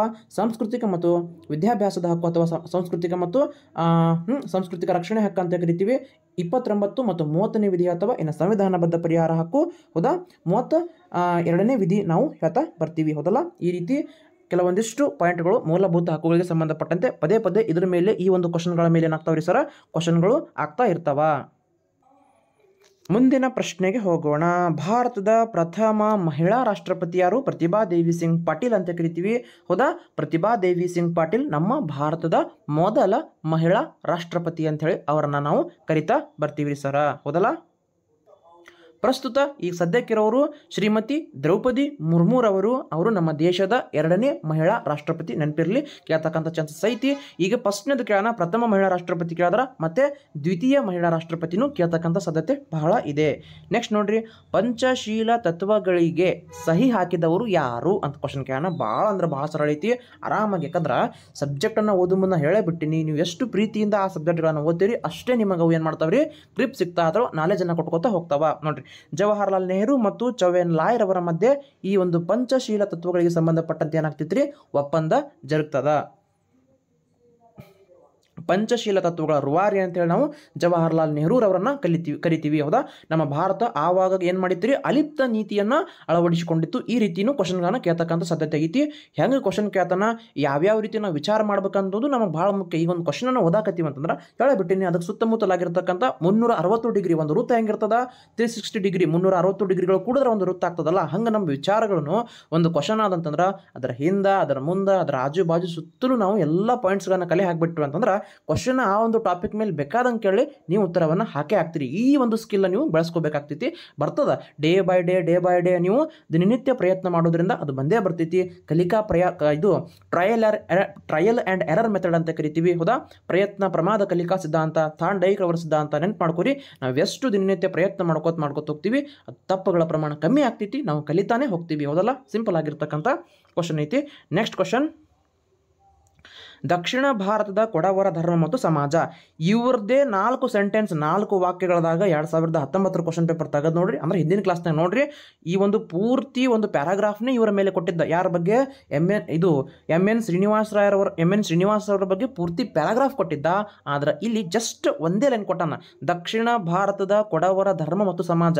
ಹಿಂದಿನ ಕ್ವಶನ್ ಪೇಪರ್ ಯಾರು ರೆಫರೆನ್ಸ್ ಮಾಡಿರಿ? ಇದು ಆಟೋಮೆಟಿಕ್ ಅವ್ರಿಗೆ ಗೊತ್ತೇ ಆಗ್ತೈತಿ. ವಿವರಣೆ ಕೊಡ್ತಕ್ಕಂಥ ಅವಕಾಶನೇ ಇಲ್ಲ. ಹೌದಾ? ಯಾಕಂದ್ರೆ ಎಷ್ಟೋ ನಮಗೆ ಸಿಲೆಬಸ್ ಕ್ವಶನ್ ಪೇಪರ್ನೇ ಕಲಿಸ್ಕೊಡ್ತಾವೆ. ನಮಗೆ ಎಷ್ಟೋ ಗೊತ್ತಿರಲಾರ್ದಂತಹ ವಾಕ್ಯಗಳನ್ನು, ಗೊತ್ತಿರಲಾರ್ದಂತಹ ವಿಷಯಗಳನ್ನ, ಹೊಸ ಪದಗಳನ್ನು, ಹೊಸ ಜ್ಞಾನವನ್ನು ಕೊಡೋದು ಕ್ವಶನ್ ಪೇಪರ್ಗಳಿಂದ ಎಷ್ಟೋ ನಮಗೆ ಗೊತ್ತಿರಲಾರ್ದಂಥ ವಿಷಯಗಳನ್ನ ತಿಳ್ಕೊತಾ ಬರ್ತೀವಲ್ಲ. ದಕ್ಷಿಣ ಭಾರತದ ಕೊಡವರ ಧರ್ಮ ಮತ್ತು ಸಮಾಜ ಅಂತಕ್ಕಂಥ ಪುಸ್ತಕವನ್ನು ಬರೆದವರು ಎಮ್ ಎನ್ ಶ್ರೀನಿವಾಸ ರವರು. ಬಹಳ ಪ್ರಮುಖವಾಗಿರ್ತಕ್ಕಂಥ ಸಮಾಜಶಾಸ್ತ್ರಜ್ಞ ಅಂತ ಕರಿತೀವಿ. ಆಮೇಲೆ ಇವರೆಲ್ಲರೂ ಭಾರತೀಯ ಸಮಾಜಶಾಸ್ತ್ರಜ್ಞರು. GS ಗುರ್ರೆ, ಪಾರ್ವತಮ್ಮ, ಹೌದಾ, AR ದೇಸಾಯಿ ಅಂತ ಕರಿತೀವಿ. ಇನ್ನು ಸಮಾಜಶಾಸ್ತ್ರದ ಪಿತಾಮಹ ಅಂತ ನಾವು ಯಾರನ್ನ ಕರಿತೀವಿ? ಆಗಸ್ಟ್ ಕೋಮ್ಟ್ರವರನ್ನ ಕರಿತೀವಿ. ಎಸ್. ಸಮಾಜಶಾಸ್ತ್ರದ ಬೆಳವಣಿಗೆ ಪಿತಾಮಹ ಅಂತೇಳಿ ಎಮಿಲಿ ಡರ್ಕೀಮ್ ರವರನ್ನ ಕರಿತೀವಿ. ನೆನಪಿಟ್ಟುಕೋರಿ, ಮತ್ತೆ ಕ್ವಶನ್ ಕೇಳ್ತಿರ್ತಾನೆ. ಸಮಾಜಶಾಸ್ತ್ರದ ಬೆಳವಣಿಗೆ ಪಿತಾಮಹ ಅಂತೇಳಿ ಕರೆಯುವುದು ಎಮಿಲಿ ಡರ್ಕೀಮ್ ರವರನ್ನ. ಓಕೆ. ಕಾರ್ಲ್ ಮಾರ್ಕ್ಸ್ ಅವರು ಬರೆದಿರ್ತಕ್ಕಂಥ ಕೃತಿಗಳ ಮೇಲೆ ಕ್ವಶನ್ ಕೇಳ್ತಾನ. ದಾಸ್ ಕ್ಯಾಪಿಟಲ್ ಮತ್ತು ಕಮ್ಯುನಿಸ್ಟ್ ಮ್ಯಾನಿಫೆಸ್ಟೋ ಬಗ್ಗೆ. ಇನ್ನು ಆಗಸ್ಟ್ ಕೋಮ್ಟೆಗೆ ಬಂತಂದ್ರೆ ಆಗಸ್ಟ್ ಕಾಮ್ಟೆ ಸಮಾಜಶಾಸ್ತ್ರದ ಪಿತಾಮಹ. ಪ್ರತಿಯೊಂದು ಆಪ್ಷನ್ಗೂ ಅದರದೇ ಆಗಿರ್ತಕ್ಕಂಥ ಮಹತ್ವ, ಅದರದೇ ಆಗಿರ್ತಕ್ಕಂಥ ಪಾಯಿಂಟ್ಗಳು ಇದ್ದೇ ಇರ್ತಾವ. ಹೌದಾ? ಲ್ಯಾಟಿನ್ ಭಾಷೆಯ ಫೆಮುಲಸ್ ಎಂಬ ಪದದ ಅರ್ಥ ಏನು? ಹೌದಾ? ಈಗ ಲ್ಯಾಟಿನ್ ಭಾಷೆ ಐತಿ. ಆ ಲ್ಯಾಟಿನ್ ಭಾಷೆಯ ಫೆಮುಲಸ್ ಅಂತಕ್ಕಂಥ ಪದದ ಅರ್ಥ ಆಳು ಎಂತಕ್ಕಂಥ ಅರ್ಥವನ್ನು ಕೊಡ್ತದ. ಯಾವ ಅರ್ಥವನ್ನು ಕೊಡ್ತೈತ್ರಿ? ಆಳು ಎಂತಕ್ಕಂಥ ಅರ್ಥವನ್ನು ಕೊಡ್ತದ. ತುಂಬ ಸಿಂಪಲ್ ಆಗಿರ್ತಕ್ಕಂಥ ಸೋಷಿಯಲ್ ಸೈನ್ಸ್ ಅನ್ನು ಓದು ಮುಂದೆ ಗೊತ್ತಾಗದೇ ಆಗ್ತೈತಿ. ಇನ್ನು ಅಸ್ಪೃಶ್ಯತಾ ಆಚರಣೆಯನ್ನು ನಿಷೇಧಿಸಿರ್ತಕ್ಕಂಥ ಸಂವಿಧಾನದ ವಿಧಿ ಪ್ರತಿಯೊಂದು TET ಕ್ವಶನ್ ಪೇಪರ್ನಾಗ ಫಿಕ್ಸ್ ಇರ್ತಕ್ಕಂಥ ಕ್ವಶನ್. ನಾನು ನೋಡಿರ್ತಕ್ಕಂಥ ಬೇರೆ ಬೇರೆ ಕಾಂಪಿಟೇಟಿವ್ ಎಕ್ಸಾಮ್ದಾಗೂ ಈ ಒಂದು ಕ್ವಶನ್ ಕೇಳ್ತಾನ. ಮ್ಯಾಕ್ಸಿಮಮ್ ಸೆಂಟ್ರಲ್ ಗೌರ್ಮೆಂಟ್ ಎಕ್ಸಾಮ್ ತಗೋರಿ, ಸ್ಟೇಟ್ ಗೌರ್ಮೆಂಟ್ ಎಕ್ಸಾಮ್ ತಗೋರಿ, ಬೇರೆ ಬೇರೆ KSET ತಗೋರಿ, ಹೌದಾ, GK ಬಂದು ಅಂತಂದ್ರೆ ಈ ಒಂದು ಕ್ವಶನ್ ಫಿಕ್ಸ್ ಆಕೈತಿರ್ತಾನ. ಒಂಚೂರು ನೆನಪಿಟ್ಕೊಂಡ್ಬಿಡ್ರಿ. ಅಸ್ಪೃಶ್ಯತಾ ಆಚರಣೆಯನ್ನು ನಿಷೇಧಿಸಿರ್ತಕ್ಕಂಥ ಸಂವಿಧಾನದ ವಿಧಿ ಯಾವುದ್ರಿ ಸರ್ ಅಂತಂದ್ರೆ 17ನೇ ವಿಧಿ, ಪ್ರಮುಖವಾಗಿರ್ತಕ್ಕಂಥ ವಿಧಿ 17. ಇನ್ನು ಬರೀ 17ನೇ ವಿಧಿಗೆ ಮಾತ್ರ ಸೀಮಿತ ಇರೋದು ಬೇಡ. ಮೂಲಭೂತ ಹಕ್ಕುಗಳಿಗೆ ಸಂಬಂಧಪಟ್ಟಂತೆ ಎಲ್ಲ ವಿಧಿಗಳನ್ನ ಒಮ್ಮೆ ಹೇಳ್ಬಿಡ್ತೀನಿ. ಒಂದು ಸ್ವಲ್ಪ ಸಾವಕಾಶಾಗಿ ನಿಧಾನವಾಗಿ ಕೇಳ್ಕೊಂಬಿಡ್ರಿ. ನೋಡ್ರಿ, 12ನೇ ಕಲಮ, ಹೌದಾ, ಮೂಲಭೂತ ಹಕ್ಕುಗಳು ಚಾಲುವಾಗೋದು 12ರಿಂದ ಚಾಲು ಆಗ್ತಾವ. 12ನೇ ಕಲಮು ಏನಾಗ್ತದ? ರಾಜ್ಯ ಎಂಬ ಪದವು ಕೇಂದ್ರ ಸರ್ಕಾರ, ಸಂಸತ್ತು ಮತ್ತು ರಾಜ್ಯಗಳ ಸರ್ಕಾರಗಳ ಮತ್ತು ಶಾಸಕಾಂಗಗಳ ಸ್ಥಳೀಯ ಪ್ರಾಧಿಕಾರಗಳ ಬಗ್ಗೆ ಅರ್ಥವನ್ನು ಕೊಡ್ತದ. ತಲೆಯಾಗಿಟ್ಕೊಂಡ್ಬಿಡ್ರಿ.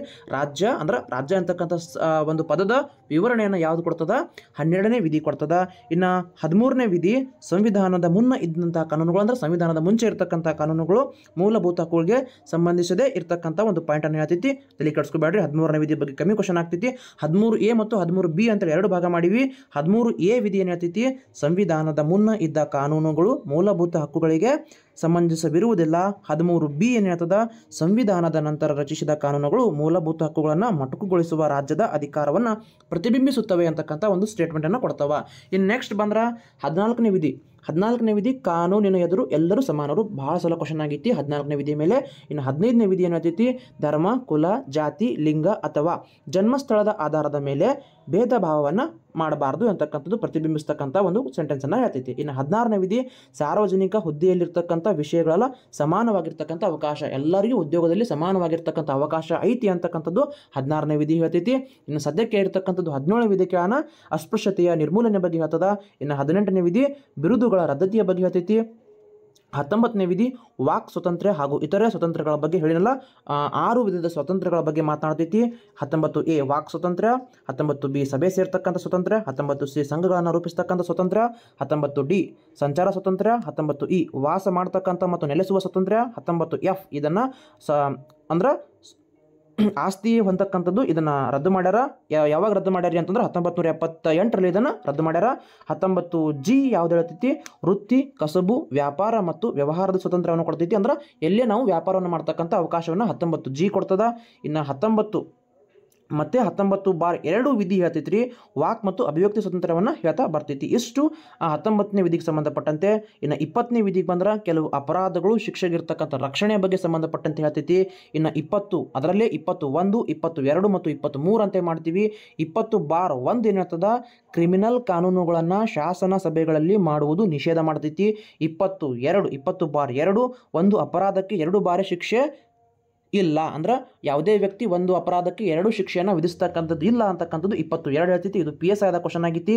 ಇನ್ನು 20/3 ಸ್ವಯಂ ಆಪಾದನೆಯ ವಿರುದ್ಧ ನಿಷೇಧ, ಅಂದ್ರೆ ಸ್ವಯಂ ಆಪಾದನೆಯ ವಿರುದ್ಧ ನಿಷೇಧವನ್ನು ಹೇರ್ತೈತಿ. ಯಾವುದು? 23 ವಿಧಿ.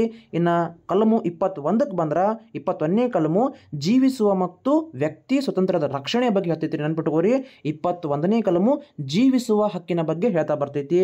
ಇನ್ನು 21A ಶಿಕ್ಷಣ ಒಂದು ಕಡ್ಡಾಯ ಹಕ್ಕು ಅಂತ ಹೇಳ್ತದ. ಭಾಳ ಸಲ ಕ್ವಶನ್ ಕೇಳ್ತಾನ. 21A ವಿಧಿ ಏನು ಹೇಳ್ತೈತಿ? ಶಿಕ್ಷಣ ಒಂದು ಮೂಲಭೂತ ಹಕ್ಕು, ಕಡ್ಡಾಯ ಶಿಕ್ಷಣ ಅಂತ ಹೇಳ್ತೈತಿ. ಇನ್ನು ಕಲಮು 22 ಕೆಲವು ಪ್ರಸಂಗಗಳಲ್ಲಿ ಬಂಧನದ ವಿರುದ್ಧ ರಕ್ಷಣೆಯ ಬಗ್ಗೆ ಸಂಬಂಧಪಟ್ಟಂಥ ಕೆಲವೊಂದಿಷ್ಟು ನಿಯಮಗಳ ಬಗ್ಗೆ ಹೇಳ್ತದ. ಇನ್ನು 23ನೇ ವಿಧಿ ಮಾನವ ವ್ಯಾಪಾರ ಮತ್ತು ಒತ್ತಾಯಿಸದೆ ದುಡಿಮೆಯ ನಿಷೇಧವನ್ನು ಹೇಳ್ತದ. ಅಂದ್ರೆ 23ನೇ ವಿಧಿ ಮಾನವನ ಸಾಗಾಣಿಕೆ ಮಾಡಬೇಡ್ರಿ ಅಂತ ಹೇಳ್ತದ. 24ನೇ ವಿಧಿ ಕೈಗಾರಿಕೆಗಳಲ್ಲಿ ಮಕ್ಕಳ ದುಡಿಮೆಯ ಬಗ್ಗೆ ನಿಷೇಧವನ್ನು ಹೇಳ್ತೈತಿ. 23ನೇದು ಮಾನವನ ಸಾಗಾಣಿಕೆಯನ್ನು ನಿಷೇಧ ಬಗ್ಗೆ ಹೇಳ್ತೈತಿ. ಆಮೇಲೆ 24ನೇ ವಿಧಿ ಮಕ್ಕಳನ್ನ ಕೈಗಾರಿಕೆಗಳಲ್ಲಿ ಇಂಥ ಕೆಲಸದಾಗ ಅಥವಾ ಡೇಂಜರಸ್ ಕೆಲಸಗಳಲ್ಲಿ ತೊಡಗಿಸಬೇಡ್ರಿ ಅಂತಕ್ಕಂಥ ವಿಧಿಯನ್ನು ಹೇಳ್ತೈತಿ. ಇನ್ನು 25ನೇ ವಿಧಿಗೆ ಬಂದ್ರೆ ನಮಗೆ ಯಾವುದು ಧರ್ಮ ಸೂಕ್ತ ಅನಿಸ್ತೈತಿ ಆ ಒಂದು ಧರ್ಮವನ್ನು ನಾವು ಆಯ್ಕೆ ಮಾಡ್ತಕ್ಕಂಥ ಸ್ವಾತಂತ್ರ್ಯವನ್ನು ನಮ್ಮ ಸಂವಿಧಾನ ನಮಗೆ ಕೊಟ್ಟದ. ಅದನ್ನು ಯಾವ ವಿಧಿ ಹೇಳ್ತದ? 25ನೇ ವಿಧಿ ಹೇಳ್ತೈತಿ. ಇನ್ನು 26ನೇ ವಿಧಿ ನೆನ್ಪಿಟ್ಕೋರಿ, ಧಾರ್ಮಿಕ ಚಟುವಟಿಕೆಗಳ ನಡೆಸ್ತಕ್ಕಂಥ ಸ್ವಾತಂತ್ರ್ಯವನ್ನು 26ನೇ ವಿಧಿ ಕೊಟ್ಟದ. 27ನೇ ವಿಧಿಗೆ ಬಂದ್ರೆ ಯಾವುದೇ ಒಂದು ಧರ್ಮವನ್ನು ಪ್ರೋತ್ಸಾಹಿಸಲು ತೆರಿಗೆಗಳನ್ನು ಕೊಡ್ತಕ್ಕಂಥ ಸ್ವಾತಂತ್ರ್ಯ, ಇದು ಒತ್ತಾಯಪೂರ್ವಕವಾಗಿ ಹೇರುವಂತಿಲ್ಲ, ಅವರು ಮನಸ್ಸು ಬಂದ್ರೆ ಕೊಡ್ಬೋದು, ಇಲ್ಲ ಬಿಡಬಹುದು. ಇದು ಯಾವ್ದು ಹೇಳ್ತೈತಿ? ತೆರಿಗೆಗಳನ್ನು ಸಂಗ್ರಹಿಸ್ತಕ್ಕಂಥ ಹಕ್ಕನ್ನು 27ನೇ ವಿಧಿ ಹೇಳ್ತೈತಿ. ಪ್ರತಿಯೊಂದು ವಿಧಿನೂ ಇಂಪಾರ್ಟೆಂಟ್ ಮೂಲಭೂತ ಹಕ್ಕಿನಾಗ. ಇನ್ನು 28ನೇ ವಿಧಿಗೆ ಬಂದ್ರೆ ಕೆಲವು ಶೈಕ್ಷಣಿಕ ಕ್ಷೇತ್ರಗಳಲ್ಲಿ ಧಾರ್ಮಿಕ ಪೂಜೆಗಳಿಗಾಗಿ ಅಥವಾ ಧಾರ್ಮಿಕ ಬೋಧನೆಯ ಧಾರ್ಮಿಕ ಬೋಧನೆ ಹಾಜರಾತಿಯ ಸ್ವತಂತ್ರವನ್ನು ಕೊಡ್ತೈತಿ, ಅಂದ್ರೆ ಬೋಧನೆ ಮಾಡ್ತಕ್ಕಂಥ ಸ್ವತಂತ್ರವನ್ನು 28ನೇ ವಿಧಿ ಪಡ್ತೈತಿ. ಸಮೀಪ ಬಂದಿವಿ. 29ನೇ ವಿಧಿ ಅಲ್ಪಸಂಖ್ಯಾತರ ಹಿತಾಸಕ್ತಿಗಳನ್ನ ಕಾಪಾಡುವಿಕೆ ಬಗ್ಗೆ ಹೇಳ್ತೈತಿ. ಆಮೇಲೆ ವಿಧಿ 30 ಶೈಕ್ಷಣಿಕ ಸಂಸ್ಥೆಗಳನ್ನು ಸ್ಥಾಪಿಸುವ ಮತ್ತು ನಡೆಸ್ತಕ್ಕಂಥ ಅಲ್ಪಸಂಖ್ಯಾತರ ಹಕ್ಕನ್ನು ಕೊಡ್ತದ. ಇನ್ನು 31ನೇ ವಿಧಿ ರದ್ದುಗೊಳಿಸಲಾಗೈತಿ. ಇದನ್ನು 44ನೇ ಸಂವಿಧಾನ ತಿದ್ದುಪಡಿ ಕಾಯ್ದೆಯ ಮುಖಾಂತರ 1978ರಾಗ ಇದನ್ನು ರದ್ದು ಮಾಡ್ಯಾರ. ಇನ್ನು 31 ವಿಧಿ ಬರ್ತದ. 31A, 31B, 31C ವಿಧಿ ಬರ್ತಾವ. ಇದನ್ನು ಜಾಸ್ತಿ ಕೇಳಿಲ್ಲ, ತಲೆ ಕೆಡಿಸ್ಕೋಬೇಡ್ರಿ. ಇನ್ನು 32ನೇ ವಿಧಿ ಭಾಳ ಇಂಪಾರ್ಟೆಂಟ. 32ನೇ ವಿಧಿ ಹಕ್ಕುಗಳನ್ನು ಪರಿಣಾಮಕಾರಿಯಾಗಿ ಜಾರಿಗೆ ತರಲು ಕೆಲವು ಪರಿಹಾರಗಳನ್ನು ಕೊಡ್ತೈತಿ. ಹೌದಾ? ಏನ್ರಿ 32ನೇ ವಿಧಿ. 32 ಇದರಾಗೂ 32A, 33 ಅಂತಕ್ಕಂಥ ಮತ್ತು 34, 35 ಹಿಂಗೆ ಹಕ್ಕುಗಳು ಬರ್ತಾ ಹೋಗ್ತಾವ. ಇದನ್ನು ನಮ್ಮ ಮೂಲಭೂತ ಹಕ್ಕುಗಳಿಗೆ ಸಂಬಂಧಪಟ್ಟಂತೆ ಸಂಕ್ಷಿಪ್ತವಾಗಿರ್ತಕ್ಕಂಥ ವಿವರಣೆಯನ್ನು ನಾವು ಇದನ್ನು ಅನ್ಕೋಬಹುದು. ಈ ರೀತಿ ಏನು ಮಾಡ್ತದ? ಹೌದಾ? ಇನ್ನು ಇದ್ರಾಗ ಜಾಸ್ತಿ ಮತ್ತೆ ಫೋಕಸ್ ಮಾಡಿ ಕೇಳೋದಂತಂದ್ರೆ ಏನು ಮಾಡ್ತಾನೆ ರೀ? 32ನೇ ವಿಧಿ ಅಡಿಯಲ್ಲಿ ರಾಜ್ಯ ಕಾನೂನುಗಳ ಸಂವಿಧಾನಾತ್ಮಕ ಕ್ರಮಬದ್ಧತೆಯನ್ನು ಗಣನೆಗೆ ತೆಗೆದುಕೊಳ್ಳದೆ 43ನೇ ಸಂವಿಧಾನ ತಿದ್ದುಪಡಿ ಕಾಯ್ದೆ 1977 ಬಗ್ಗೆ ಕೇಳ್ತಾನೆ. ಜಾಸ್ತಿ ತಲೆ ಕೆಡಿಸ್ಕೋಬೇಡ್ರಿ. 33ನೇ ವಿಧಿ ನೋಡ್ರಿ, ಸಶಸ್ತ್ರ ಪಡೆಗಳಿಗೆ, ಪ್ಯಾರಾಮಿಲಿಟರಿ ಪಡೆಗಳಿಗೆ ಮತ್ತು ಪೊಲೀಸ್ ಪಡೆಗಳಿಗೆ ಸಂಬಂಧಿಸಿದಂತೆ ಇರತಕ್ಕಂತಹ ಹಕ್ಕುಗಳನ್ನು ಮೊಟಕುಗೊಳಿಸುವ ಸಂಸತ್ತಿನ ಅಧಿಕಾರ. ಭಾಳ ಇಂಪಾರ್ಟೆಂಟ್ ರೀ. 33ನೇ ವಿಧಿ ಏನಂತೈತಿ? ಸಶಸ್ತ್ರ ಪಡೆಗಳಿಗೆ, ಪ್ಯಾರಾಮಿಲಿಟರಿ, ಹೌದಾ, ಮತ್ತು ಪೊಲೀಸ್ ಪಡೆಗಳಿಗೆ ಅವರ ಒಂದು ಹಕ್ಕುಗಳನ್ನು ಮೊಟಕುಗೊಳಿಸ್ತಕ್ಕಂಥ ಸಂಸತ್ತಿಗೆ ಅಧಿಕಾರ ಇದೆ. ಅಂದ್ರೆ ಸಂಸತ್ತು ಏನು ಮಾಡ್ತೈತಿ? ಕೆಲವು ಪೊಲೀಸರಾಗಿರ್ಬೋದು, ಪ್ಯಾರಾಮಿಲಿಟರಿ ಪಡೆಗಳಾಗಿರ್ಬೋದು, ಅವರ ಒಂದು ಸ್ವತಂತ್ರವನ್ನು ಮೊಟಕುಗೊಳಿಸ್ತಕ್ಕಂಥ ಅಧಿಕಾರ ಸಂಸತ್ತಿಗೆ ಆದ ಅಂತಕ್ಕಂಥ ಮಾತನ್ನು ಇಲ್ಲಿ 33ನೇ ವಿಧಿ ಹೇಳ್ತೈತಿ. ಇನ್ನು 34ನೇ ವಿಧಿ, ಯಾವುದೇ ಪ್ರದೇಶದಲ್ಲಿ ಕಾಯ್ದೆ ಜಾರಿಯಲ್ಲಿದ್ದಾಗ ಹಕ್ಕುಗಳ ಮೇಲೆ ನಿರ್ಬಂಧವನ್ನು ವಿಧಿಸ್ತಕ್ಕಂಥದ್ದು 34ನೇ ವಿಧಿ.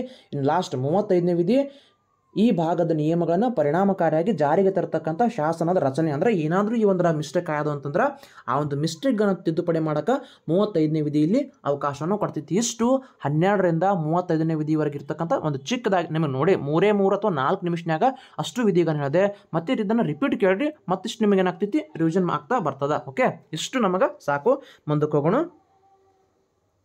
ನೋಡ್ರಿ, ಹಳೆ ಕ್ವಶನ್ ಪೇಪರ್ನಾಗೂ ಇದು ಕ್ವಶನ್ ಆಗೈತಿ. ಹೌದಲ್ಲ? ನರ್ಮದಾ ಬಚಾವೋ ಅಂತಕ್ಕಂಥದ್ರ ಮೇಲೆ ಒಂದು ಸ್ಟೇಟ್ಮೆಂಟೇನೆ ಕೊಟ್ಟಿದ್ದ. ಅಂದ್ರೆ ಪರಿಸರವಾದಿ ಚಳವಳಿಯ ಮೇಲೆ ಒಂದು ಕ್ವಶನ್ ಕೇಳ್ತಾನ. ಜಾಸ್ತಿ ಕೇಳೋದು ಮೇಧಾ ಪಾಟ್ಕರ್ ಅವರ ಮೇಲೆ ಕೇಳ್ತಾ ಬರ್ತಾನ. ಬಿಟ್ರೆ ಸಾಲು ಮರದ ತಿಮ್ಮಕ್ಕನ ಮೇಲೆ ಕ್ವಶನ್ಗಳನ್ನ ಕೇಳ್ತಾ ಬರ್ತಾನ. ನರ್ಮದಾ ಬಚಾವೋ ಆಂದೋಲನದ ನೇತೃತ್ವವನ್ನು ವಹಿಸಿದವರು ಯಾರು? ಮೇಧಾ ಪಾಟ್ಕರ್ ಅವರು. ತುಂಬಾ ಇಂಪಾರ್ಟೆಂಟ್ ಕ್ಲಾಸ್ಗಳು. ನೋಡ್ರಿ, ಈ ಒಂದು ನಿಮ್ಮ ಜೊತೆ ಮಾತಾಡ್ತಾನೆ ಎಷ್ಟೋ ವಿಷಯಗಳನ್ನ ಕಲೆ ಹಾಕಿರ್ತೀವಿ. ಅದರಾಗಿ ನೀವೇ ಕ್ವಶನ್ 100% ಆಗಿ, ಯಾಕಂದ್ರೆ ಅಲ್ಲಿ ನಾವು ಒಂದು ಕ್ವಶನ್ ಈಗ 17ನೇ ವಿಧಿಯನ್ನು ನೋಡಕ್ಕೆ ಹೋಗಿ ಇಡೀ ಮೂಲಭೂತ ಹಕ್ಕುಗಳ ಬಗ್ಗೆ ನಾನು ಏನು ಮಾಡಿದ್ದೆ? ಕೆಲವೊಂದಿಷ್ಟು ಪಾಯಿಂಟ್ಸ್ ಮಾಡಿದ್ದೆ, ಕೀ ಪಾಯಿಂಟ್ಸ್ಗಳನ್ನ. ಅದನ್ನು ಬಡ ನಿಮ್ಮ ಮುಂದೆ ಹೇಳಿಬಿಟ್ಟೆ. ಹಿಂಗೇನಾಗ್ತೈತಿ? ಕ್ವಶನ್ಗಳ ಜೊತೆಗೇ ನಮಗೆ ಆ ಒಂದು ಚಾಪ್ಟರ್ನು ರಿಪೀಟ್ ಆಗ್ತದಲ್ಲ. ಈಗ ಸಂವಿಧಾನದ ವಿಧಿಯನ್ನು ನೋಡಿದ್ವಿ, ಆಮೇಲೆ ಇಲ್ಲಿ ಫೆಮುಲಸ್ ಅಂತಕ್ಕಂಥ ಪದದ ಅರ್ಥವನ್ನು ನೋಡಿದ್ವಿ, ಆಮೇಲೆ ಎಮಿಲಿ ಡರ್ಕಿಮ್ರವರ ಬಗ್ಗೆ ನೋಡಿದ್ವಿ, ಆಮೇಲೆ ದಕ್ಷಿಣ ಭಾರತದ ಕೊಡವರ ಧರ್ಮ ಮತ್ತು ಸಮಾಜದ ನೋಡಿದ್ವಿ. ಎಲ್ಲ ಕ್ವಶನ್ಗಳು ಬರ್ತಾವ್ರಿ. ಕ್ವಶನ್ಗಳು ಸಿಲೆಬಸ್ ಅಂತರೂ ಅದೇ ಇರ್ತೈತಿ. ಕ್ವಶನ್ಗಳನ್ನ ಕೇಳ್ತಕ್ಕಂಥ ಮೆಥಡಲ್ಲಿ ಬದಲಿ ಆಗ್ತಾ ಹೋಗ್ತೈತಿ. ಕ್ವಶನ್ಗಳನ್ನ ಏನು ಮಾಡ್ತಾನೆ? ಆ ಒಂದು ಕ್ರೈಟೀರಿಯಾದಲ್ಲೇ ಅಥವಾ ಅದರ ಸುತ್ತಮುತ್ತಲಿರ್ತಕ್ಕಂಥ ಮಾಹಿತಿಯನ್ನು ತೊಗೊಂಡು ಕ್ವಶನ್ ಕೇಳ್ತಾನೆ. ಅದನ್ನು ಬಿಟ್ರೆ ಮತ್ತೆ ಅದೇ ಒಂದು ಕ್ವಶನ್ ಕೇಳಬೇಕಂತಂದ್ರೆ ಹಿಂದೆ ಮುಂದೆ ಆಪ್ಷನ್ ಕ್ವಶನ್ ಆಗಿರ್ತೈತಿ. ಕೆಲವೊಂದು ಎಕ್ಸಾಮ್ದಾಗ ಆಪ್ಷನ್ ಆನ್ಸರ್ ಆಗಿರ್ತೈತಿ, ಆಪ್ಷನ್ ಕ್ವಶನ್ ಆಗಿರ್ತೈತಿ. ಈ ರೀತಿ ಡಿಫ್ರೆಂಟ್ ಆಗಿರ್ತಕ್ಕಂಥ ಕ್ವಶನನ್ನು ಕೇಳ್ತಾ ಬರ್ತಾನೆ. ಸರಿ, ಭಾರತದಲ್ಲಿ ರಾಷ್ಟ್ರೀಯ ಆದಾಯದ ಅಂದಾಜನ್ನು ಮಾಡ್ತಕ್ಕಂಥ ಜವಾಬ್ದಾರಿ ಹೊಂದಿರತಕ್ಕಂಥ ಸಂಸ್ಥೆ ಯಾವುದ್ರಿ? ಕೇಂದ್ರೀಯ ಅಂಕಿ ಸಂಖ್ಯಾ ಸಂಸ್ಥೆ ಅಂತ ಕರಿತೀವಿ. ಭಾಳ ಪ್ರಮುಖವಾಗಿರ್ತಕ್ಕಂಥ, ಭಾಳ ಇಂಪಾರ್ಟೆಂಟ್ ಆಗಿರ್ತಕ್ಕಂಥ ಕ್ವಶನ್. ಭಾರತದಲ್ಲಿ ರಾಷ್ಟ್ರೀಯ ಆದಾಯದ ಅಂದಾಜನ್ನು ಮಾಡ್ತಕ್ಕಂಥ ಜವಾಬ್ದಾರಿಯುತ ಹೊಂದಿರತಕ್ಕಂಥ ಸಂಸ್ಥೆ ಅಂತಂದ್ರೆ ಕೇಂದ್ರೀಯ ಅಂಕಿ ಸಂಖ್ಯಾ ಸಂಸ್ಥೆ ಅಂತೇಳಿ ನಾವು ಇದನ್ನು ಕರಿತಾ ಬರ್ತೀವಿ. ಹೌದಾ? ನೋಡ್ರಿ, ಕ್ಲಾಸ್ ಕೆಲವೊಂದು ಟೈಮ್ದಾಗ ಲಾಂಗ್ ಆದರೂ ಬೇಜಾರು ಮಾಡ್ಕೋಬೇಡ್ರಿ. ಫಾಸ್ಟ್ ಮೂಮೆಂಟ್ನಾಗ ನೋಡ್ರಿ, ಯಾಕಂದ್ರೆ ಎಕ್ಸಾಮ್ ಸಮೀಪ ಅದಾವಲ್ಲ, ನಿಮಗೆ ಹೆಚ್ಚು ರಿವಿಷನ್ ಆಗ್ತೈತಿ. ನಾನು ಯಾಕೆ ನಿಮಗೆ ಈ ಕ್ವಶನ್ ಕೂಡ ಕೆಲವೊಂದಿಷ್ಟು ಪಾಯಿಂಟ್ಗಳನ್ನ ಹೇಳ್ತೀನಿ ಅಂತಂದ್ರೆ ಆ ಒಂದು ಪಾಯಿಂಟ್ಗಳ ಮೇಲೆ ಎಷ್ಟೋ ಸಲ ಕ್ವಶನ್ ಆಗಿರ್ತದೆ. ಅದಲ್ಲ, ನಾವು ಎಷ್ಟು ನಾರ್ಮಲ್ ಆಗಿ ಎಷ್ಟು ಆಡ ಮಾತನಾಗ ಚರ್ಚೆ ಮಾಡ್ಕೊತ ಓದ್ತಾ ಹೋಗ್ತೀವಿ, ಅದು ಅಷ್ಟೇ ನಮಗೆ ಬೆನಿಫಿಟ್ ಆಗ್ತಾ ಹೋಗ್ತದ. ಹೌದಲ್ಲ? ನೆಕ್ಸ್ಟ್ ನೋಡ್ರಿ, 2011 ಜನಗಣತಿಯ ಪ್ರಕಾರ ಭಾರತದ ಜನಸಾಂದ್ರತೆ ಪ್ರತಿ ಚದರ ಕಿಲೋಮೀಟರ್ಗೆ 382 ಜನರು. ಇದು ತಲೆ ಕೆಡಿಸ್ಕೋಬೇಡಿ, ತುಂಬ ಸಿಂಪಲ್ ಆಗಿರ್ತಕ್ಕಂಥ ಕ್ವಶನ್ ಅದ. ಭಾರತದ ನೈಜ ಅಭಿವೃದ್ಧಿ ಎಂದರೆ ಗ್ರಾಮಗಳ ಅಭಿವೃದ್ಧಿ ಎಂದು ಹೇಳಿಕೆಯನ್ನು ಕೊಟ್ಟಿರೋದವರು ಮಹಾತ್ಮ ಗಾಂಧೀಜಿಯವರ ಬಗ್ಗೆ. ಹೌದಾ? ಜಾಸ್ತಿ 1947ಕ್ಕೆ ಸಂಬಂಧಪಟ್ಟಂತೆ ಆ ಒಂದು ಆಸುಪಾಸಿನಲ್ಲಿ ಕ್ವಶನ್ನ ಕೇಳಿದ್ರೆ ಭಾರತದ ನೈಜ ಅಭಿವೃದ್ಧಿ ಎಂದರೆ ಗ್ರಾಮಗಳ ಅಭಿವೃದ್ಧಿ ಎಂದು ಹೇಳ್ತಕ್ಕಂಥ ವ್ಯಕ್ತಿ ಯಾರು? ಮಹಾತ್ಮ ಗಾಂಧೀಜಿಯವರ ಬಗ್ಗೆ ಕ್ವಶನನ್ನು ಕೇಳ್ತಾ ಬರ್ತಾನೆ. ಸರಿ, ಭಾರತೀಯ ರಿಸರ್ವ್ ಬ್ಯಾಂಕು ಸ್ಥಾಪನೆ ಆಗಿರ್ತಕ್ಕಂಥ ವರ್ಷ 1935 ಅಂತ ಕರಿತೀವಿ. ಭಾರತೀಯ ರಿಸರ್ವ್ ಬ್ಯಾಂಕು ಸ್ಥಾಪನೆಯಾಗಿದ್ದು ಅದರ ಸ್ಥಾಪನೆ ಆಗಿರ್ತಕ್ಕಂಥ ವರ್ಷ 1935. ನೆನ್ಪಿಟ್ಟುಕೋರಿ. ಮತ್ತೆ ಕೇಳ್ತಾ ಬರ್ತಾನೆ ಕ್ವಶನನ್ನು. ವಿಶ್ವ ಗ್ರಾಹಕರ ದಿನಾಚರಣೆಯನ್ನು ಪ್ರತಿ ವರ್ಷ ಯಾವಾಗ ಆಚರಣೆ ಮಾಡ್ತೀವಿ? 15ನೇ ಮಾರ್ಚ್. ಹೌದಾ? ಇದನ್ನು ಸ್ವತಃ ಏನಾಗ್ತೈತಿ, ಕೆಲವೊಂದು ಸಲ ಗೊತ್ತಿದ್ರೂ ರಾಂಗ್ ಬರ್ತಕ್ಕಂಥ ಚಾನ್ಸ್ ಇರ್ತದ. ಒಂದು ಸ್ವಲ್ಪ ಇಂಥ 1 ಲೈನರ್ ಕ್ವಶನ್ಗಳನ್ನ ಮ್ಯಾಕ್ಸಿಮಮ್ ಎಲ್ಲ ವರ್ಷ ಕ್ವಶನ್ ಪೇಪರ್ ನೋಡಿದ್ರು 2021ನೇ ಕ್ವಶನ್ ಪೇಪರ್ ಭಾಳ ಸರಳ ಐತ್ರಿ. ಯಾಕಂದ್ರೆ ಜಾಸ್ತಿ 1 ಲೈನರ್ ಕ್ವಶನ್ನೇ ಕೇಳೋಣ. ಉಳಿಕಿದ್ದು ಕ್ವಶನ್ ಪೇಪರ್ ನೋಡಿದ್ರೆ ಭಾಳ ಟಫ್ ಅದಾವ. ಹೌದಾ? ಯಾಕಂತಂದ್ರೆ ಅಲ್ಲಿ ಅಪ್ಲೈಡ್ ಕ್ವಶನ್ ಆಗ್ಯಾವ, ಬಿಟ್ರೆ ವಾಕ್ಯಗಳ ರೂಪದಲ್ಲಿ ಕ್ವಶನ್ ಅದಾವ. ಹೌದಾ? ಇವು ಹಂಗಿಲ್ಲ. ಜಾಸ್ತಿ ಎಲ್ಲ ಕ್ವಶನ್ಗಳು 1 ಲೈನರ್ನಲ್ಲೇ ಅದಾವ. ಹೌದಲ್ಲ? ವಿಶ್ವ ಗ್ರಾಹಕರ ದಿನಾಚರಣೆನ ಪ್ರತಿ ವರ್ಷ ಆಚರಿಸುವುದು 15ನೇ ಮಾರ್ಚ್ ಅಂಥೇಳಿ ನಾವು ಕರಿತೀವಿ. ಬಿಳಿ ಕ್ರಾಂತಿಯ ಪಿತಾಮಹ ವರ್ಗೀಸ್ ಕುರಿಯನ್. ತುಂಬ ಸಿಂಪಲ್, ತುಂಬ ನೇರವಾಗಿರ್ತಕ್ಕಂಥ ಪ್ರಶ್ನೆ. ಬಿಳಿ ಕ್ರಾಂತಿಯ ಪಿತಾಮಹ ಯಾರಿ ಸರ? ವರ್ಗೀಸ್ ಕುರಿಯನ್ ಅಂತ ಕರಿತೀವಿ. ಕೆಲವೊಬ್ಬರು ಪಿತಾಮಹಗಳ ಬಗ್ಗೆ ಕೆಲವೊಂದಿಷ್ಟು ಕ್ವಶನ್ ಕೇಳ್ತಾ ಬರ್ತಾನೆ. ಹೌದಾ? ನನಗೆ ಟೈಮ್ ಸಿಕ್ತು ಅಂದ್ರೆ ನಾನು ಕೆಲವೊಂದಿಷ್ಟು GK ಕ್ಲಾಸ್ಗಳನ್ನು ನಿಮಗೆ ಮಾಡಿಕೊಡ್ತೀನಿ. ರಿವಿಷನ್ ಮಾಡೋಕೆ ಅನುಕೂಲ ಆಗ್ತೈತಿ. ಹೌದಾ? ಇಲ್ಲ ಅಂತಂದ್ರೆ ಇದ್ರ ಮೇಲೆ ನೀವು ನಿಮ್ಮ ಹತ್ರ ಇರ್ತಕ್ಕಂಥ ನೋಟ್ಸ್ಗಳನ್ನ ರಿವಿಷನ್ ಮಾಡ್ಕೋರಿ. ಜಸ್ಟ್ ಬೆಸ್ಟ್ ಆಗಿರ್ತಕ್ಕಂಥ ಮಾಹಿತಿ ನಿಮಗೆ ಸಿಗ್ತಾ ಹೋಗ್ತದ. ಹೌದಲ್ಲ? ಯಾಕಂದ್ರೆ ನೀವು ಶಾರ್ಟ್ ಆಗಿರ್ತಕ್ಕಂಥ ಮಾಹಿತಿಗಳನ್ನ ಕಲೆ ಹಾಕೋದ್ರಿಂದ ಎಕ್ಸಾಮ್ ಮೂಮೆಂಟ್ನಾಗ ರಿವಿಷನ್ ಮಾಡೋಕೆ ಅನುಕೂಲ ಆಗ್ತೈತಿ. ಅದೇ ಮೇನ್. ಹೌದಲ್ಲ? ಇನ್ನು ಒಂದು ನಿರ್ದಿಷ್ಟ ಅವಧಿಗೆ ಭವಿಷ್ಯದ ಕಾರ್ಯಾಚರಣೆಗಳನ್ನು ಮುಂದಾಗಿ ನಿರ್ಧರಿಸುವುದು ಅಂದ್ರೆ ಯಾವುದೇ ಒಂದು ಇಯರ್ ಐತಿ, ಒಂದು ಅಕಾಡೆಮಿಕ್ ಇಯರ್ ಇರಲಿ, ಒಂದು ವರ್ಷ ಇರಲಿ, ಅದಕ್ಕೆ ನಿರ್ದಿಷ್ಟ ಅವಧಿಗೆ ಇಂಥದ್ದೇ ನಾವು ಕಾರ್ಯಾಚರಣೆಗಳನ್ನ ಮಾಡಬೇಕು ಅಂತಕ್ಕಂಥ ಪ್ಲ್ಯಾನ್ ಮಾಡುವುದನ್ನು ಯೋಜನೆ ಅಂತ ಕರಿತೀವಿ. ತುಂಬ ಸರಳ ಐತಿ. ಇನ್ನೊಂದ್ಸಲ ಓದಿ ಹೇಳ್ಬಿಡ್ತೀನಿ. ಒಂದು ನಿರ್ದಿಷ್ಟ ಅವಧಿಗೆ ಭವಿಷ್ಯದ ಕಾರ್ಯಾಚರಣೆಗಳನ್ನು ಮುಂದಾಗಿ ನಿರ್ಧರಿಸುವುದನ್ನು ಹೀಗೆ ಅಂತ ಕರಿತೀವಿ, ಯೋಜನೆ ಅಂತ ಕರಿತೀವಿ. ಅದನ್ನು ಪ್ಲ್ಯಾನ್ ಅಂತೇಳಿ ಕರಿತೀವಿ. ಪುನರ್ ರಫ್ತು ವ್ಯಾಪಾರಕ್ಕೆ ಉತ್ತಮವಾಗಿರ್ತಕ್ಕಂಥ ಉದಾಹರಣೆ ಅಂದ್ರೆ ಸಿಂಗಾಪುರ್. ಈ ಕ್ವಶನ್ ನೋಡಿದ್ರೆ ನನಗೆ ಏನು ಅನಿಸ್ತಂತಂದ್ರೆ ಜಾಸ್ತಿ ಎಲ್ಲ ಕಾಂಪಿಟೇಟಿವ್ ಎಕ್ಸಾಮ್ದಾಗೂ ಕ್ವಶನ್ ಆಗೈತಿ. ಆದ್ರೆ ಈ ಸಲ 8th ಮೌಲ್ಯಾಂಕನಕ್ಕೂ ಇದು ಕ್ವಶನ್ ಆದಂಗೆ ಆಗೈತಿ ನೋಡ್ರಿ. ಯಾಕಂದ್ರೆ 8th ಕ್ವಶನ್ ಪೇಪರ್ ನೋಡಿನಲ್ಲ ನಾನು. ಅವ್ರಿಗೆ 8th, 5th ಮತ್ತು 9ನೇ ತರಗತಿ, 5ನೇ ತರಗತಿ, 8ನೇ ತರಗತಿ, 9ನೇ ತರಗತಿ ಮತ್ತು 11ನೇ ತರಗತಿಗೆ ಮೌಲ್ಯಾಂಕನ ಪರೀಕ್ಷೆಗಳು ತೆಗೆದುಕೊಂಡ್ರಲ್ಲ, ಆ ಒಂದು ಮೌಲ್ಯಾಂಕನ ಪರೀಕ್ಷೆಗಳಲ್ಲಿ 8th ಈ ಕ್ವಶನ್ ಬಂದ ನೋಡ್ರಿ. ಬಂದಿತ್ತು. ಯಾಕಂದ್ರೆ ನಾನು ಆ ಕ್ವಶನ್ ಪೇಪರ್ ನೋಡೀನಿ. ಪುನರ್ ರಫ್ತಿಗೆ ಸಿಂಗಾಪುರ್ ಅಂತ ಸೇಮ್ ಕ್ವಶನ್ ಎಲ್ಲಿ ನೋಡ್ರಿ, ಎಷ್ಟು ಮಜಾ ಐತಲ್ಲ. ಅಲ್ಲಿ ಹೆಂಗೆ ನಮಗೆ ಬಿಟ್ಟು ಸಿಲೆಬಸ್ ಹೋಗಂಗಿಲ್ಲ ರೀ. ಒಂದು ಚಂದಾಗಿ ನೀವು ಒಂದ್ಸಲ ಸಿಲೆಬಸ್ಸನ್ನು ಓದ್ಕೋರಿ. ಸಿಲೆಬಸ್ ಓದು ಮುಂದೆ ಶಾರ್ಟ್ ಆಗಿರ್ತಕ್ಕಂಥ ನೋಟ್ಸ್ ನೀವು ಮಾಡ್ಕೊಂಡ್ಬಿಟ್ರೆ ಎಕ್ಸಾಮ್ ಒಂದು 4-5 ದಿನ ಅದಾವ ಅಂದ್ರೆ ಎಲ್ಲ ರಿವಿಷನ್ ಆಗಿಬಿಡ್ತದೆ. ಹೌದಾ? ಒಂದು 2 ದಿನದಾಗ ರಿವಿಷನ್ ಆಗಬೇಕು. ಎಕ್ಸಾಮ್ ನಾಳೆಗಾದಂತಂದ್ರೆ ಇವತ್ತು ಏನೇನೂ ಓದಬೇಡ್ರಿ. ಜಸ್ಟ್ ನಿಮಗೆ ಟೈಮ್ ಸಿಕ್ತಂದ್ರೆ 1-2 ತಾಸು ಮೇನ್ ಪಾಯಿಂಟ್ಸನ್ನ ರಿವಿಷನ್ ಮಾಡ್ಕೋರಿ. ಆರಾಮಾಗಿ ಕೂಲಾಗಿ ರಿಲ್ಯಾಕ್ಸ್ ಆಗಿರಿ. ನಾಳೆ ಎಕ್ಸಾಮ್ ಅದಾವ ಅಂತಂದ್ರೆ ಇವತ್ತಿನ ದಿನ ಭಾಳ ರಿಲ್ಯಾಕ್ಸ್ ಇರ್ರಿ. ಹೌದಾ? ಅವು ಅಲ್ಲಿ ಎಕ್ಸಾಮ್ ಹಿಂದಿನ ದಿನ ಒಟ್ಟ ಓದಕ್ಕೆ ಹೋಗ್ಬೇಡ್ರಿ. ಯಾಕಂದ್ರೆ ಮೈಂಡ್ ಏನಾಗ್ತೈತಿ, ಬ್ಲಾಕ್ ಆಗಿಬಿಡ್ತದ. ನೀವು ಇಷ್ಟೆಲ್ಲ ಪ್ರಯತ್ನ ಮಾಡಿ ಇಷ್ಟೆಲ್ಲ ಕಷ್ಟಪಟ್ಟು ಓದಿರ್ತೀರಿ. ನಾವು ಎಕ್ಸಾಮ್ ನಾಳೆ ಆಗೈತೆ ಅಂತೇಳಿ ಗಾಬರಿ ಆಗಿ ಅಂಜಿ ಅಲ್ಲಿ ಓದಿ ಏನು ಮಾಡ್ತೀವಿ, ಎಲ್ಲ ನೆನಪಾರ್ತಕ್ಕಂಥ ಚಾನ್ಸ್ ಇರ್ತದ ನೋಡ್ರಿ. ಅವೆಲ್ಲ ನೆನಪಾರ್ತಾವ. ನೀವು ಎಕ್ಸಾಮ್ ಹಾಲಿಂದ ಹೊರಗೆ ಬಂದಾಗ ಎಲ್ಲ ಆಟೋಮೆಟಿಕ್ ಮತ್ತೆ ನೆನಪಾಗ್ತಾವ. ಯಾಕೆ ಹಂಗಾಗ್ತದೆ ಅಂತಂದ್ರೆ ನಮ್ಮ ಮೈಂಡ್ ವರ್ಕ್ ಮಾಡೋದೇ ಹಾಗೆ, ಮಾನವನ ಸಿಸ್ಟಮ್ನೇ ಹಂಗೈತಿ. ಹೌದಾ? ನೀವು ಆರಾಮಾಗಿ ಎಷ್ಟು ರಿಲ್ಯಾಕ್ಸ್ ಆಗಿ ಎಕ್ಸಾಮ್ನ ಹಿಂದಿನ ದಿವಸ ಇರ್ತೀರಿ, ಅಷ್ಟೇ ನಿಮಗೆ ಅವು ನೆನಪಾಗ್ತವ. ಅಷ್ಟೇ ನಿಮಗೆ ಎಕ್ಸಾಮ ಕ್ರಿಯೇಟಿವ್ ಆಗಿ ನೀವು ಅಲ್ಲಿ ಪರ್ಫಾರ್ಮೆನ್ಸನ್ನು ಕೊಟ್ಟು ಬರ್ತೀರಿ. ಚೆಂದಾಗಿ ನೀವು ಏನಾಗ್ತೈತಿ, ಸ್ಕೋರನ್ನು ಮಾಡ್ಲಿಕ್ಕೆ ನಿಮಗೆ ಅನುಕೂಲಕಾರಿ ಆಗ್ತೈತಿ. ಹೌದಾ? ಓಕೆ, ಕ್ವಶನ್ಗೆ ಹೋಗಮು. ಪುನರ್ ರಫ್ತು ವ್ಯಾಪಾರಕ್ಕೆ ಉತ್ತಮ ಉದಾಹರಣೆ ಅಂತಂದ್ರೆ ಸಿಂಗಾಪುರ್. ಆಫ್ರಿಕಾ ಮತ್ತು ಯುರೋಪ್ಗಳನ್ನು ಪ್ರತ್ಯೇಕಿಸ್ತಕ್ಕಂಥ ಜಲಸಂಧಿ ಅಂತಂದ್ರೆ ಜಿಬ್ರಾಲ್ಟರ್ ಜಲಸಂಧಿ ಅಂತ ಕರಿತೀವಿ. ಅದನ್ನು ಜಿಬ್ರಡಾಲ್ ಅಂತಲೂ ಕರಿತೀವಿ. ಹೌದಾ? ಆಫ್ರಿಕಾ ಮತ್ತು ಯುರೋಪ್ಗಳನ್ನು ಪ್ರತ್ಯೇಕಿಸ್ತಕ್ಕಂಥ ಜಲಸಂಧಿ ಅಂತಂದ್ರೆ ಜಿಬ್ರಡಾಲ್ ಜಲಸಂಧಿ ಅಂತ ನಾವು ಕರಿತೀವಿ. ಕೆಲವೊಂದಿಷ್ಟು ಪ್ರಶ್ನೆಗಳನ್ನ ಖಂಡಗಳ ಮೇಲೆ ಕೇಳ್ತಾ ಬರ್ತಾನೆ ನೋಡ್ರಿ. ಖಂಡಗಳ ಮೇಲೆ ಕೇಳಿದ್ರೆ ಏಷ್ಯಾ ಖಂಡ, ವೈಪರೀತ್ಯಗಳ ಖಂಡ ಅಂತ ಕರಿತೀವಿ. ಆಮೇಲೆ ಇದನ್ನು ಬಿಟ್ರೆ ಆ ಪ್ರತಿಯೊಂದು ಖಂಡಕ್ಕೆ ಸಂಬಂಧಪಟ್ಟಂತೆ ಅದರ ಎತ್ತರವಾಗಿರ್ತಕ್ಕಂಥ ಶಿಖರಗಳನ್ನು ಕ್ವಶನ್ಗಳನ್ನ ಜೋಡಿಸಿ ಅಂತ ಕ್ವಶನ್ ಕೇಳ್ದಾನೆ. ಓಕೆ, ಅದು ನನ್ನ ಹತ್ರ ಪಾಯಿಂಟ್ಸ್ ಮಾಡೀನಿ. ಆ ಪಾಯಿಂಟ್ಸ್ ನಿಮಗೆ ಟೈಮ್ ಸಿಕ್ತಂದ್ರೆ ಒಂದು 2 ಮಿನಿಟ್ ವಿಡಿಯೋನ ನಿಮಗೆ ಹಾಕಿ ಕೊಡ್ತೀನಿ. ರಿವಿಷನ್ ಮಾಡೋಕ್ಕೂ ಅನುಕೂಲಕರ ಆಗ್ತೈತಿ. ಹೌದಾ? ಇದು ಉಷ್ಣ ಮತ್ತು ಶುಷ್ಕ ಬೇಸಿಗೆ ಮತ್ತು ತೇವಯುತ ಚಳಿಗಾಲಗಳು ಈ ವಾಯುಗುಣದ ಲಕ್ಷಣಗಳು. ಎಂತಹದ್ದು ನೋಡ್ರಿ. ಒಂದು ಉಷ್ಣ ಮತ್ತು ಶುಷ್ಕ, ಉಷ್ಣನೂ ಆದ ಶುಷ್ಕನೂ ಆದ ಬೇಸಿಗೆ ಮತ್ತು ತೇವಯುತ ಚಳಿಗಾಲಗಳು ಮೆಡಿಟರೇನಿಯನ್ ವಾಯುಗುಣದ ಲಕ್ಷಣಗಳಾಗ್ತಾವೆ. ನೆನಪಿಟ್ಟುಕೋರಿ. ಆ ಒಂದು ವಾಯುಗುಣಕ್ಕೆ ಸಂಬಂಧಪಟ್ಟಂತೆ ಜಾಸ್ತಿ ಕೇಳಂಗಿಲ್ಲ. ಕೇಳಿದ್ರೆ ಎಲ್ಲಾದರೂ ಒಂದು ಕ್ವಶನ್ ಕೇಳ್ತಾನೆ. ಸರಿ. ವಿಶ್ವದ ನೈಸರ್ಗಿಕ ಅದ್ಭುತವಾದ ಗ್ರ್ಯಾಂಡ್ ಕ್ಯಾನಿಯನ್ ಮಹಾಕಂದರವನ್ನು ನಿರ್ಮಿಸಿರ್ತಕ್ಕಂಥ ನದಿ ಕೊಲರಾಡೋ ನದಿ. ಆ ಒಂದು ಮಹಾ ಕಲ್ಲುಗಳನ್ನು ಕೊರೆದುಕೊಂಡು ಬೃಹದಾಕಾರವಾಗಿರ್ತಕ್ಕಂಥ ಕಲ್ಲುಗಳ ಮಧ್ಯೆ ಏನಾಗೈತಿ, ಆ ನದಿ ಹರಿತಾ ಹೋಗೈತಿ. ಆ ನದಿ ಹರಿತಾ ಅಲ್ಲಿ ಏನಾಗಿದ್ರಿ ಸರ್ ಅಂತಂದ್ರೆ ಗ್ರ್ಯಾಂಡ್ ಕ್ಯಾನಿಯನ್ ಮಹಾಕಂದರ ಅಥವಾ ಗ್ರ್ಯಾಂಡ್ ಕಂದರ ಅಂತೇಳಿ ನಾವು ಅದನ್ನು ಕರಿತಾ ಬರ್ತೀವಿ. ಯಾವ ನದಿ? ಕೊಲರಾಡೋ ನದಿ ಅಂತೇಳಿ ಕರಿತೀವಿ.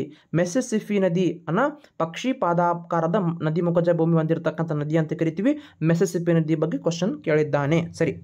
ಸೇಂಟ್ ಲಾರೆನ್ಸ್, ಮಿಸ್ಸೋರಿ ಇವೆಲ್ಲ ಜಗತ್ತಿನ ಖಂಡಗಳನ್ನು ಓದು ಮುಂದೆ ಬರ್ತಾವ. 6ನೇ ತರಗತಿ 7ನೇ ತರಗತಿ ಸಮಾಜ ವಿಜ್ಞಾನ ಪಠ್ಯಪುಸ್ತಕದಲ್ಲಿ ಏನಾದಲ್ಲ ಖಂಡಗಳ ಬಗ್ಗೆ ಅದನ್ನು ಬಿಟ್ಟು ಹೊರಗೆ ಕ್ವಶನ್ ಕೇಳಂಗಿಲ್ಲ. ಖಂಡಗಳ ಮೇಲೆ ಕ್ವಶನ್ ಕೇಳಾಕತ್ತಾನ ಅಂತಂದ್ರೆ 6ನೇ ತರಗತಿ 7ನೇ ತರಗತಿ ಪಠ್ಯಪುಸ್ತಕನ ಬಿಟ್ಟು ಒಂದು ಕ್ವಶನ್ ಹೊರಗೆ ಬರಂಗಿಲ್ಲ ನೋಡ್ರಿ, ಹೌದಲ್ಲ. ದಕ್ಷಿಣ ಅಮೆರಿಕಾದ ಪಶ್ಚಿಮ ಅಂಚಿನದುದ್ದಕ್ಕೂ ಹಬ್ಬಿರ್ತಕ್ಕಂಥ ಪರ್ವತ ಶ್ರೇಣಿ ಯಾವುದ್ರಿ? ಆ್ಯಂಡೀಸ್ ಪರ್ವತ ಶ್ರೇಣಿ. ಇದು ಹೈಸ್ಕೂಲ್ ಬುಕ್ನು ದೂರ ಉಳಿತು. ಹೈಸ್ಕೂಲ್ ಬುಕ್ನಾಗ ನಿಮ್ಮ ಖಂಡಗಳ ಬಗ್ಗೆ ಮಾಹಿತಿ ನೋಡ್ಲಿಕ್ಕೆ ಸಿಗಂಗಿಲ್ಲ. 6ನೇ ತರಗತಿ ಮತ್ತು 7ನೇ ತರಗತಿಯಲ್ಲಿ ಇರ್ತಕ್ಕಂಥ ಎಲ್ಲ ಖಂಡಗಳನ್ನ ಒಂದ್ಸಲ ರಿವಿಷನ್ ಮಾಡಿಬಿಟ್ರೆ ಅಂತಂದ್ರೆ ಇದು ಎಲ್ಲ ಪ್ರಶ್ನೆಗಳಿಗೆ ಉತ್ತರ ನಿಮಗೆ ಸಿಗ್ಬಿಡ್ತದ. ದಕ್ಷಿಣ ಅಮೆರಿಕಾದ ಪಶ್ಚಿಮ ಅಂಚಿನುದ್ದಕ್ಕೂ ಹಬ್ಬಿರ್ತಕ್ಕಂಥ ಪರ್ವತ ಶ್ರೇಣಿ ಯಾವುದ್ರಿ? ಆ್ಯಂಡೀಸ್ ಪರ್ವತ ಶ್ರೇಣಿ ಅಂತೇಳಿ ಅದನ್ನು ನಾವು ಕರಿತಾ ಬರ್ತೀವಿ. ನೋಡ್ರಿ, ಈ ಕ್ವಶನ್ ಅಂತೂ ಭಾಳ ಚಂದ ಐತಿ. ದಕ್ಷಿಣ ಅಮೆರಿಕಾದ ಪಶ್ಚಿಮ ಅಂಚಿನುದ್ದಕ್ಕೂ ಹಬ್ಬಿರ್ತಕ್ಕಂತಹ ಪರ್ವತ ಶ್ರೇಣಿ ಅಂತಂದ್ರೆ ಆ್ಯಂಡೀಸ್ ಪರ್ವತ ಶ್ರೇಣಿ ಅಂತ ಕರಿತೀವಿ, ಹೌದಾ. ಆಮೇಲೆ ಪ್ರಪಂಚದ ಅತ್ಯಂತ ಉದ್ದವಾಗಿರ್ತಕ್ಕಂಥ ಪರ್ವತ ಶ್ರೇಣಿ ಅಂತಂದ್ರೂ ಆ್ಯಂಡೀಸ್ ಪರ್ವತ ಶ್ರೇಣಿನೇ. ಇನ್ನು ಮತ್ತೆ ಇದ್ರ ಮೇಲೆ ಕೆಲವೊಂದಿಷ್ಟು ಪಾಯಿಂಟ್ಸ್ಗಳು ನೋಡೋದಾದ್ರೆ ಯಾವ್ದು ನೋಡ್ಬೋದು? ನಮ್ಮ ಕರ್ನಾಟಕದ ಅತಿ ಎತ್ತರವಾಗಿರ್ತಕ್ಕಂಥ ಶಿಖರ ಮುಳ್ಳಯ್ಯನಗಿರಿ, ಹೌದಾ. ಭಾರತದ ಎತ್ತರವಾಗಿರ್ತಕ್ಕಂಥ ಶಿಖರ K2. ಪ್ರಪಂಚದ ಅತಿ ಎತ್ತರವಾಗಿರ್ತಕ್ಕಂಥ ಶಿಖರ ಹಿಮಾಲಯ. ನೀಲಗಿರಿ ಬೆಟ್ಟಗಳಲ್ಲಿ ಅತಿ ಎತ್ತರವಾಗಿರ್ತಕ್ಕಂಥ ಶಿಖರ ದೊಡ್ಡ ಬೆಟ್ಟ. ದಕ್ಷಿಣ ಭಾರತದಲ್ಲೇ ಅತಿ ಎತ್ತರವಾಗಿರ್ತಕ್ಕಂಥ ಶಿಖರ ಅನೈಮುಡಿ. ಪೂರ್ವ ಘಟ್ಟಗಳಲ್ಲಿ ಅತಿ ಎತ್ತರವಾಗಿರ್ತಕ್ಕಂಥ ಶಿಖರ ಆರ್ಮಕೊಂಡ.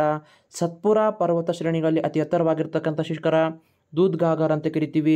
ವಿಂಧ್ಯ ಪರ್ವತ ಶ್ರೇಣಿಗಳಲ್ಲಿ ಅತಿ ಎತ್ತರವಾಗಿರ್ತಕ್ಕಂಥ ಶಿಖರ ಅಮರಕಂಟಕ ಅಂತ ಕರಿತೀವಿ. ಅರಾವಳಿ ಬೆಟ್ಟಗಳಲ್ಲಿ ಅತಿ ಎತ್ತರವಾಗಿರ್ತಕ್ಕಂಥ ಶಿಖರ ಗುರುಶಿಖರ ಅಂತ ಕರಿತೀವಿ. ಇನ್ನು ಆಫ್ರಿಕಾ ಖಂಡದ್ದು ಎತ್ತರವಾಗಿರ್ತಕ್ಕಂಥ ಶಿಖರ ಮೌಂಟ್ ಕಿಲಿಮ್ಯಾಂಜರೋ ಅಂತ ಕರಿತೀವಿ. ಯುರೋಪ್ ಖಂಡದ್ದು ಮೌಂಟ್ ಎಲ್ಬುರ್ಜ್ ಆ ಒಂದು ಖಂಡದ ಅತಿ ಎತ್ತರವಾಗಿರ್ತಕ್ಕಂಥ ಶಿಖರ. ಆಸ್ಟ್ರೇಲಿಯಾ ಖಂಡದ ಅತಿ ಎತ್ತರವಾಗಿರ್ತಕ್ಕಂಥ ಶಿಖರ ಕೋಸಿಯುಸ್ಕೋ ಅಂತ ಕರಿತೀವಿ. ಉತ್ತರ ಅಮೆರಿಕಾದ ಅತಿ ಎತ್ತರವಾಗಿರ್ತಕ್ಕಂಥ ಶಿಖರ ಮೌಂಟ್ ಮ್ಯಾಕಿನ್ಲೆ ಅಂತ ಕರಿತೀವಿ. ಈ ರೀತಿ ಖಂಡಗಳಿಗೆ ಸಂಬಂಧಪಟ್ಟಂತೆ ಆ ಒಂದು ಪರ್ವತಗಳ ಶ್ರೇಣಿಗಳಿಗೆ ಸಂಬಂಧಪಟ್ಟಂತೆ ಇಲ್ಲಿ ಕೇಳಿದ್ದು ಆ್ಯಂಡೀಸ್ ಪರ್ವತ ಒಂದೇ ಕೇಳೋಣ, ಆದರೆ ಒಂದಿಷ್ಟು ಪಾಯಿಂಟ್ಸ್ ಇದ್ದು ಅದನ್ನು ನಿಮ್ಮ ಜೊತೆಗೆ ಹಂಚ್ಕೊಂಡೆ. ಮತ್ತೆ ಮುಂದೆ ಎಕ್ಸಾಮ್ದಾಗ ಎಲ್ಲಾದರೂ ಕೇಳೋದಂತಂದ್ರೆ ಅನುಕೂಲಕರ ಆಗ್ತದೆ, ಹೌದಲ್ಲ. ಸರಿ, ನೆಕ್ಸ್ಟ್ ನೋಡೋಣ.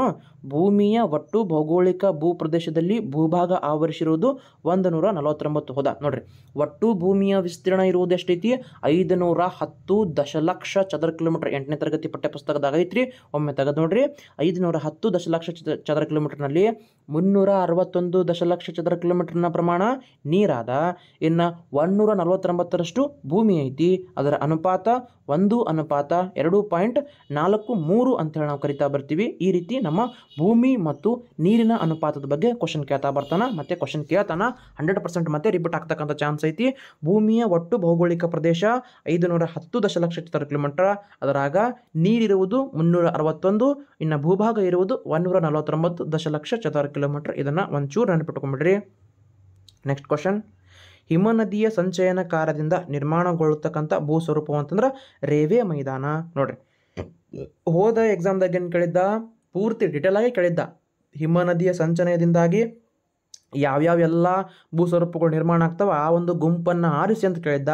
ಬಟ್ ಅದ್ರಾಗ ಒಂದೇ ಕೇಳೋಣ. ನಾನು ಹೇಳಿನಲ್ಲ, ಕ್ವಶನ್ನ ಹೆಂಗೆ ಕೇಳ್ತಾನಂತೂ ನಾನು ನಿಮಗೆ ಹೇಳೀನಿ. ಮತ್ತು ಅಲ್ಲಿ ಇಡೀ ಸಾಲನ ಕೊಟ್ಟಿದ್ದ. ಅದ್ರಾಗ ಇಲ್ಲಿ ಒಂದು ಅಷ್ಟೇ ಎತ್ತಿ ಒಗದಾನ. ಹಿಮನದಿಯ ಸಂಚಯನ ಕಾರ್ಯದಿಂದ ನಿರ್ಮಾಣಗೊಳ್ತಕ್ಕಂಥ ಭೂ ಸ್ವರೂಪ ಅಂತಂದ್ರೆ ರೇವೆ ಮೈದಾನ ಅಂಥೇಳಿ ನಾವು ಅದನ್ನು ಕರಿತಾ ಬರ್ತೀವಿ, ಹಿಮನದಿ. ಓಕೆ, ಸರಿ. ಇನ್ನು ಆಗುಂಬೆ ಘಟ್ಟ ಇವೆರಡನ್ನ ಸಂಪರ್ಕಿಸ್ತದ. ನೋಡ್ರಿ, ಹಳೆ ಕ್ವಶನ್ ಪೇಪರ್ನಾಗ ಹೋದ ವರ್ಷ ಏನು ಕೇಳಿದ್ದ? 4 ಘಟ್ಟಗಳನ್ನು ಹೊಂದಿಸಿ ಬರೀರಿ ಅಂತ ಕೇಳಿದ್ನಲ್ಲ. ತುಂಬ ಸಿಂಪಲ್ ಆಗಿರ್ತಕ್ಕಂಥ ಮಾಹಿತಿ ಇತ್ತು, ಹೌದಾ. ಇವಾಗ ಏನು ಕೇಳೋಣ? ಕೇವಲ ಆಗುಂಬೆ ಘಟ್ಟ ಒಂದೇ ಕೇಳೋಣ. ಇವೆರಡನ್ನ ಸಂಪರ್ಕಿಸ್ತದ.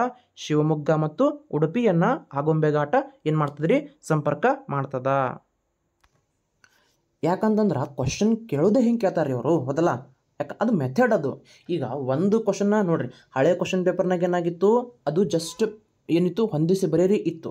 ಆ ಹೊಂದಿಸಿ ಬರೆಯರಿನಾಗನೇ ಕೇವಲ ಜಸ್ಟ್ ಒಂದು ಕ್ವಶನ್ ಐತಿ. ಕ್ವಶನ್ ನೀವು ಆ ಒಂದು ಘಾಟಗಳಿಗೆ ಸಂಬಂಧಪಟ್ಟಂತೆ ಮಾಹಿತಿ ನಿಮ್ಮ ಹತ್ರ ಇತ್ತು ಅಂತಂದ್ರೆ ಕ್ವಶನ್ ಹೆಂಗೆ ಕೇಳಿದ್ರು ನೀವು ಅದಕ್ಕೆ ಆನ್ಸರ್ ಮಾಡೇ ಮಾಡ್ತೀರಿ. ನೋಡ್ರಿ, ಏನೈತಿದ್ರಾಗ? ಆಗುಂಬೆ ಘಾಟ ಶಿವಮೊಗ್ಗ ಮತ್ತು ಉಡುಪಿಯ ಮಧ್ಯೆ ಸಂಪರ್ಕ ಕಲ್ಪಿಸ್ತದ. ಇನ್ನು ಚಾರ್ಮುಡಿ ಘಾಟಕ್ಕೆ ಬಂದ್ರೆ ಮಂಗಳೂರು, ಚಿಕ್ಕಮಗಳೂರು. ಶಿರಾಡಿ ಘಾಟಕ್ಕೆ ಬಂದ್ರೆ ನೆನಪು ಮಾಡ್ಕೊರಿ, ಆಟೋಮೆಟಿಕ್ ನೆನಪು ಆಗ್ತಾವೆ, ಹೌದಲ್ಲ. ಶಿರಾಡಿ ಘಾಟ ಹಾಸನ, ಸಕಲೇಶ್ಪುರ ಮತ್ತು ಮಂಗಳೂರಿನ ಮಧ್ಯೆ, ಹೌದಾ. ಹುಲಿಕಲ್ ಘಾಟ ಶಿವಮೊಗ್ಗ ಮತ್ತು ಕುಂದಾಪುರದ ಮಧ್ಯೆ ಸಂಪರ್ಕ ಕಲ್ಪಿಸ್ತದ. ಇನ್ನು ಭಾರತದ ಕೆಲವೊಂದಿಷ್ಟು ಘಾಟಗಳ ಬಗ್ಗೆ ಕೇಳ್ತಾ ಬರ್ತಾನೆ, ಹೌದಾ. ಥಾಲ್ ಘಾಟ್, ಭೋರ್ ಘಾಟ್, ಸೋನ್ ಘಾಟ್, ಪಾಲ್ ಘಾಟ್. ಈ ರೀತಿ ಥಾಲ್ ಘಾಟ ಮುಂಬೈ ಮತ್ತು ನಾಸಿಕ್ ಮಧ್ಯೆ ಸಂಪರ್ಕ ಕಲ್ಪಿಸ್ತೈತಿ. ಬೋರ್ ಘಾಟ ಮುಂಬೈ ಮತ್ತು ಪುಣೆಯ ನಡುವೆ ಸಂಪರ್ಕ ಕಲ್ಪಿಸ್ತದ. ಇನ್ನು ಸೋನ್ ಕೋಟ ಇದು ತಿರುವನಂತಪುರಂನಿಂದ ಮಧುರೈವರೆಗೆ ಸಂಪರ್ಕವನ್ನು ಕಲ್ಪಿಸ್ತದ. ಇನ್ನು ಪಾಲ್ ಘಾಟ ತಮಿಳುನಾಡು ಮತ್ತು ಕೇರಳದ ಮಧ್ಯೆ ಸಂಪರ್ಕವನ್ನು ಕಲ್ಪಿಸ್ತೈತಿ. ಇಷ್ಟು ಏನು ಮಾಡ್ತಾನೆ ರೀ, ಘಾಟ್ಗಳಿಗೆ ಸಂಬಂಧಪಟ್ಟಂತೆ ಮಾಹಿತಿಯನ್ನು ಬೇಸಿಕ್ ಆಗಿರ್ತಕ್ಕಂಥ ಮಾಹಿತಿಯನ್ನು ಕೇಳ್ತಾ ಬರ್ತಾನೆ. ಆಮೇಲೆ ಎಲ್ಲಾದರೂ ಒಂದು ಏನು ಮಾಡ್ತಾನೆ ರೀ, ಕಣಿವೆ ಮಾರ್ಗದ ಬಗ್ಗೆ ಕ್ವಶನನ್ನು ಕೇಳಿದ್ರು ಕೇಳ್ಬೋದು.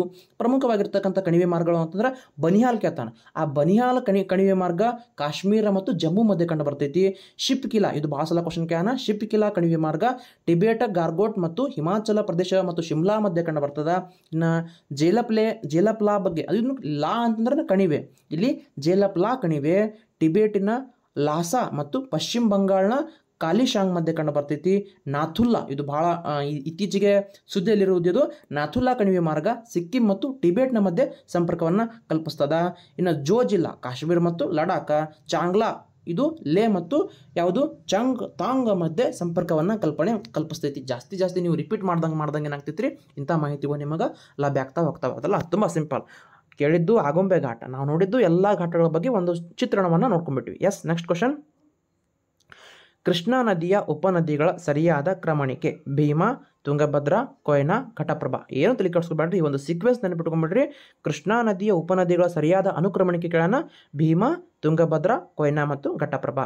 ಭಾರತದ ರಾಷ್ಟ್ರೀಯ ಹೆದ್ದಾರಿ ಪ್ರಾಧಿಕಾರ ಸುವರ್ಣ ಚತುಷ್ಕೋನ ಹೆದ್ದಾರಿ ಯೋಜನೆ ಮತ್ತು ಕಾರಿಡಾರ್ ಯೋಜನೆಗಳ ಅಡಿಯಲ್ಲಿ ಸೇರ್ತಕ್ಕಂಥ ಹೆದ್ದಾರಿಗಳು NH4 ಮತ್ತು NH7 ಬಗ್ಗೆ ಕ್ವಶನ್ ಕೇಳ್ತಾ ಬರ್ತಾನೆ ರೀ. ಹೌದಾ, ಈ ಒಂದು NHಗೆ ಸಂಬಂಧಪಟ್ಟಂತೆ ಒಂದೆಲ್ಲ ಮಾಹಿತಿ ಕೇಳ್ತಾನ.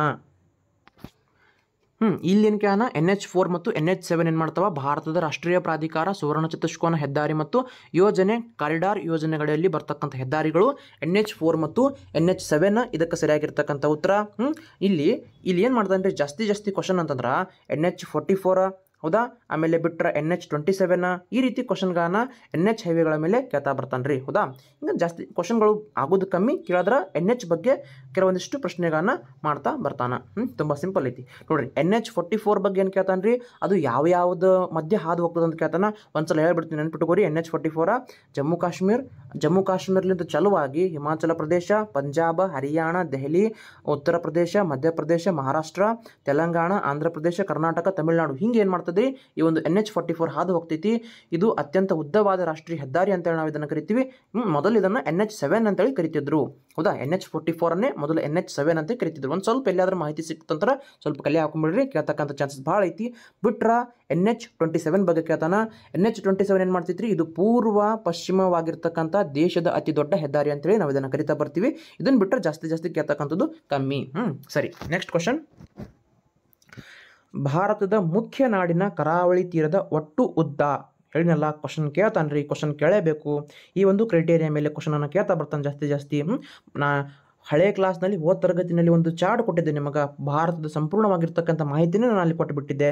ಆ ಒಂದು ಮಾಹಿತಿಯ ಮೇಲೆ ಒಂದು ಕ್ವಶನ್ ನಿಮ್ಮ ಹತ್ರ 1 ಮಾರ್ಕ್ಸ್ ಕಟ್ಟಿಟ್ಟಂತಹ ಬುತ್ತಿ. ಭಾರತದ ಮುಖ್ಯ ನಾಡಿನ ಕರಾವಳಿ ಬಗ್ಗೆ ಕೇಳೋದಂತಂದ್ರೆ 6100 ಕಿಲೋಮೀಟರ್ ನಮ್ಮ ಭಾರತದ ಮುಖ್ಯ ನಾಡಿನ ಕರಾವಳಿ ತೀರ ಉದ್ದ ಆದ. ಸರಿ, ಅಪಾರ ಪ್ರಮಾಣದ ಬಂಡವಾಳ ಮತ್ತು ಕಾರ್ಮಿಕರ ಶ್ರಮವನ್ನು ಪ್ರತಿ ಘಟಕ ಭೂಭಾಗದ ಮೇಲೆ ಅನ್ವಯಿಸಲ್ಪಡುವಿಕೆಯನ್ನು ಏನಂತ ಕರಿತೀವಿ, ಸಾಂದ್ರ ಬೇಸಾಯ ಅಂತ ಕರಿತೀವಿ. ಏನಂತ ಹೇಳ್ತೀನಿ, ಅಪಾರ ಪ್ರಮಾಣದ ಬಂಡವಾಳ ಮತ್ತು ಕಾರ್ಮಿಕ ಶ್ರಮವನ್ನು, ಹೌದಾ, ಬಹಳಷ್ಟು ಪ್ರಮಾಣದ ಬಂಡವಾಳ ಐತಿ, ಕಾರ್ಮಿಕರ ದರ, ಅದನ್ನು ಪ್ರತಿ ಘಟಕದ ಭೂಭಾಗದ ಮೇಲೆ ಅನ್ವಯಿಸುವಿಕೆಯನ್ನು ಸಾಂದ್ರ ಬೇಸಾಯ ಅಂತ ಕರಿತೀವಿ. ಕ್ವಶನನ್ನು ಕೇಳ್ತಾ ಬರ್ತಾನೆ, ಸೆಂಟೆನ್ಸ್ ನೆನ್ಪಿಟ್ಟುಕೋರಿ ಅದನ್ನು. ರಾಜೀವ್ ಗಾಂಧಿ ಅಂತಾರಾಷ್ಟ್ರೀಯ ವಿಮಾನ ನಿಲ್ದಾಣ ನೆಲೆಗೊಂಡಿರ್ತಕ್ಕಂಥದ್ದು ಎಲ್ಲಿ ಅಂತಂದ್ರೆ ಹೈದರಾಬಾದ್ನಲ್ಲಿ ಐತಿ. ತುಂಬ ಸಿಂಪಲ್ ಆಗಿರ್ತಕ್ಕಂಥ ವಿವರಣೆ ಐತಿ. ಕೆಲವೊಂದಿಷ್ಟು ಏರ್ಪೋರ್ಟ್, ಇದು ಸಿಂಪಲ್ ಆಗಿರ್ತಕ್ಕಂಥ ಮಾಹಿತಿ, ಓದಿದ ತಕ್ಷಣ ಗೊತ್ತಾಗ್ತದೆ. GK ಕ್ವಶನ್ ಐತಿ. ರಾಜೀವ್ ಗಾಂಧಿ ಅಂತಾರಾಷ್ಟ್ರೀಯ ವಿಮಾನ ನಿಲ್ದಾಣ ಕಂಡು ಬರ್ತಕ್ಕಂಥದ್ದು ಎಲ್ಲಿ ಅಂತಂದ್ರೆ ಹೈದರಾಬಾದ್ನಾಗ ಕಂಡು ಬರ್ತದ್ರಿ, ನೆನ್ಪಿಟ್ಟುವರಿ. ಈ ಮಾದರಿಯ ಸರಿಯಾದ ಘಟ್ಟಗಳು ಎಂಗೇಜ್, ಎಕ್ಸ್ಪ್ಲೋರ್, ಎಕ್ಸ್ಪ್ಲೇನ್, ಎಲಾಬೊರೇಟ್, ಇವ್ಯಾಲ್ಯುವೇಷನ್. ಈಗಾಗಲೇ ಈ ಒಂದು ಬೋಧನಾಶಾಸ್ತ್ರಕ್ಕೆ ಸಂಬಂಧಪಟ್ಟಂತೆ ಕ್ವಶನ್ಗಳನ್ನು ನಾನು ಪೂರ್ತಿ 2010 ಸುಮಾರು 5 ರಿಂದ 6 ವರ್ಷದ ಕ್ವಶನ್ ಪೇಪರ್ಗಳನ್ನ ನಿಮಗೆ ಬಿಡಿಸ್ಕೊಟ್ಟಿನಿ. ಅಲ್ಲಿ ನಿಮಗೆ ಜಾಸ್ತಿ ಐಡಿಯಾ ಅಲ್ಲಿ ಸಿಗ್ತಾ ಬರ್ತದ. ಓಕೆ, ಹಕ್ಕುಗಳು ಮತ್ತು ಕರ್ತವ್ಯಗಳಿಂದ ಯಾವುದರ ಭಾಗ ಪೌರ ಪ್ರಜ್ಞೆಯನ್ನು ಬೆಳೆಸ್ತಾವ. ಸುಮ್ಮನೆ ಕ್ವಶನ್ ಅದಾವ, ತಲೆ ಕೆಡಿಸ್ಕೊಬೇಡ್ರಿ. ಐತಿಹಾಸಿಕ ಚಟುವಟಿಕೆಗಳ ಬೆಳವಣಿಗೆ, ರಾಜವಂಶ ಮತ್ತು ಸಂಸ್ಥೆಗಳ ಏಳಿಗೆ ಮತ್ತು ಪತನವನ್ನು ತೋರಿಸಿ ವಿವರಿಸಲ್ತಕ್ಕಂಥ ಬಳಸುವುದು ಕಾಲನಕ್ಷೆ ಅಂತ ಕರಿತೀವಿ. ಓಕೆ, ಇಷ್ಟು ಕ್ವಶನ್ಗಳು ನಮಗೆ ಸಾಕು ಸದ್ಯಕ್ಕೆ. ಯಾವುದೆಲ್ಲ ವಿಷಯವಾರು ಸಂಬಂಧಪಟ್ಟಂತೆ ಕ್ವಶನ್ಗಳು ನಾವು ನೋಡ್ಕೋತ ಹೋಗಮು. ಬೋಧನಾಶಾಸ್ತ್ರದ ಸಂಬಂಧಪಟ್ಟಂತೆ ಕ್ವಶನ್ಗಳು ಈಗಾಗಲೇ ಬಿಡಿಸೀನಿ. ಹೌದಾ, ಮತ್ತೆ ಏನು ಮಾಡೋಣ ಸರ, ಮುಂದಿನ ಒಂದು ಕ್ವಶನ್ ಪೇಪರ್ನಿಂದ ನಾನು ಮತ್ತೆ ನಿಮಗೆ ಸಿಗ್ತೀನಿ. ಚೆನ್ನಾಗಿ ಓದ್ರಿ, ಎಲ್ಲರೂ ಒಳ್ಳೆ ರೀತಿಯಿಂದ ಅಧ್ಯಯನ ಮಾಡಿರಿ, ನಿಮ್ಮ ಹತ್ರ ಇರ್ತಕ್ಕಂಥ ನೋಟ್ಸ್ಗಳನ್ನ ರಿವಿಷನ್ ಮಾಡ್ಕೊರಿ. ಹೌದಾ, ಸಾಧ್ಯವಾದಷ್ಟು ಎಕ್ಸಾಮ್ ಆಗುತ್ತಾ ನಾನು ನಿಮಗೆ ಏನು ಮಾಡ್ತೀನಿ, ಇಂಪಾರ್ಟೆಂಟ್ ಆಗಿರ್ತಕ್ಕಂಥ ಮಾಹಿತಿಯನ್ನು ಕೊಡ್ತಾ ಬರ್ತೀನಿ. ಅದನ್ನು ಟೈಮ್ ಸಿಕ್ತಂದ್ರೆ ನೋಡ್ಕೋರಿ. ನಿಮ್ಮದೇ ಆಗಿರ್ತಕ್ಕಂಥ ಮಾಹಿತಿಯನ್ನು ಸಂಗ್ರಹಣೆ ಮಾಡಿರಿ, ಚೆನ್ನಾಗಿ ಓದ್ರಿ, ಒಳ್ಳೆ ಸ್ಕೋರ್ ಮಾಡಿರಿ. ಯಾಕಂದ್ರೆ ಈಗಾಗಲೇ ಬೋಧನಾಶಾಸ್ತ್ರಕ್ಕೆ ಸಂಬಂಧಪಟ್ಟಂಥ ಕ್ವಶನ್ಗಳನ್ನ ಮುಗಿಸ್ತೀವಿ ನಾವು. ಜಸ್ಟ್ ಎಲ್ಲ ಜಿಕೆಗೆ ಸಂಬಂಧಪಟ್ಟಂತೆ, ಸಮಾಜ ವಿಜ್ಞಾನಕ್ಕೆ ಸಂಬಂಧಪಟ್ಟಂತೆ ಎಷ್ಟು 35 91ನೇ ಕ್ವಶನ್ಲಿಂದ ಹಿಡಿದು 135ನೇ ಕ್ವಶನ್ ತನಕ ಏನಿರ್ತಾವ ಸಬ್ಜೆಕ್ಟ್ಗೆ ಸಂಬಂಧಪಟ್ಟಂಥ ಕ್ವಶನ್ಗಳನ್ನ ಕೇಳ್ತಾ ಬರ್ತಾನೆ. ನೋಡಿರಿ, ನಿಮಗೆ ಎಲ್ಲ ಕ್ವಶನ್ ಪೇಪರ್ ಮುಗಿಯುತ್ತಾನ ಸುಮಾರು 200ರಿಂದ 300 ಕ್ವಶನ್ಗಳು ಅದಕ್ಕಿಂತ ಜಾಸ್ತಿನೇ ನಿಮ್ಮ ಹತ್ರ ಇರ್ತಾವ. ಯಾಕಂದ್ರೆ ಒಂದು ಕ್ಲಾಸ್ನಾಗ ನಾನು ಒಂದು ಕ್ವಶನ್ ಪೇಪರ್ ನಿಮಗೆ ಬಿಡಿಸ್ಕೊಡಕತ್ತೀನಿ ಅಂತಂದ್ರೆ ಕೇವಲ ಜಸ್ಟ್ ಕ್ವಶನ್ ಕಮ್ಮಿ ಇರ್ಬೋದು, ಅದರಲ್ಲಿರ್ತಕ್ಕಂಥ ಮಾಹಿತಿಯಿಂದ ಎಷ್ಟೋ ನೂರಾರು ಕ್ವಶನ್ಗಳು ಹುಟ್ಕೋತಾವ. ನೂರಾರು ಪ್ರಶ್ನೆಗಳಿಗೆ ಉತ್ತರವನ್ನು ಕೊಡೋಕೆ ನಿಮಗೆ ಏನಾಗ್ತೈತಿ ಗೊತ್ತಾಗ್ತಾ ಬರ್ತದ. ಓಕೆ, ಮತ್ತೇನು ಮಾಡೋಣ್ರಿ, 2021 ಬಿಡಿಸೀವಿ. 2022 ಪ್ರಶ್ನೆ ಪತ್ರಿಕೆಯೊಂದಿಗೆ ನಾನು ನಿಮ್ಗೆ ಮತ್ತೆ ಸಿಗ್ತೀನಿ. ಮತ್ತೆ ಅಲ್ಲಿ ಏನು ಮಾಡೋಣ, ಕೆಲವೊಂದಿಷ್ಟು ಪ್ರಮುಖವಾಗಿರ್ತಕ್ಕಂಥ ಮಾಹಿತಿಯನ್ನು ಕಲೆ ಹಾಕೋಣ, ಮತ್ತೆ ಅಲ್ಲಿರ್ತಕ್ಕಂಥ ಮಾಹಿತಿಯನ್ನು ತಿಳ್ಕೊಳ್ಳೋಣ, ಪ್ರಶ್ನೆ ಹೆಂಗೆ ಕೇಳೋಣ, ಪ್ರಶ್ನೆ ಮತ್ತು ಯಾವ ರೀತಿ ಕೇಳ್ತಕ್ಕಂಥ ಸಾಧ್ಯತೆ ಇರ್ತದ, ಎಲ್ಲವನ್ನ ಚರ್ಚೆ ಮಾಡ್ತಾ ಹೋಗೋಣ. ಎಷ್ಟು ಡಿಸ್ಕಷನ್ ಮಾಡ್ತೀವಿ ಅಷ್ಟು ನಮಗೆ ಅನುಕೂಲಕರ ಆಗ್ತೈತಿ ಅಂತ ಹೇಳ್ತಾ ಈ ಒಂದು ತರಗತಿಯನ್ನು ಇಲ್ಲಿಗೆ ಕೊನೆಗಾಣಿಸೋಣ ಸ್ನೇಹಿತರೆ. ಎಲ್ಲರಿಗೂ ನಮಸ್ಕಾರ ಮತ್ತು ಧನ್ಯವಾದಗಳು.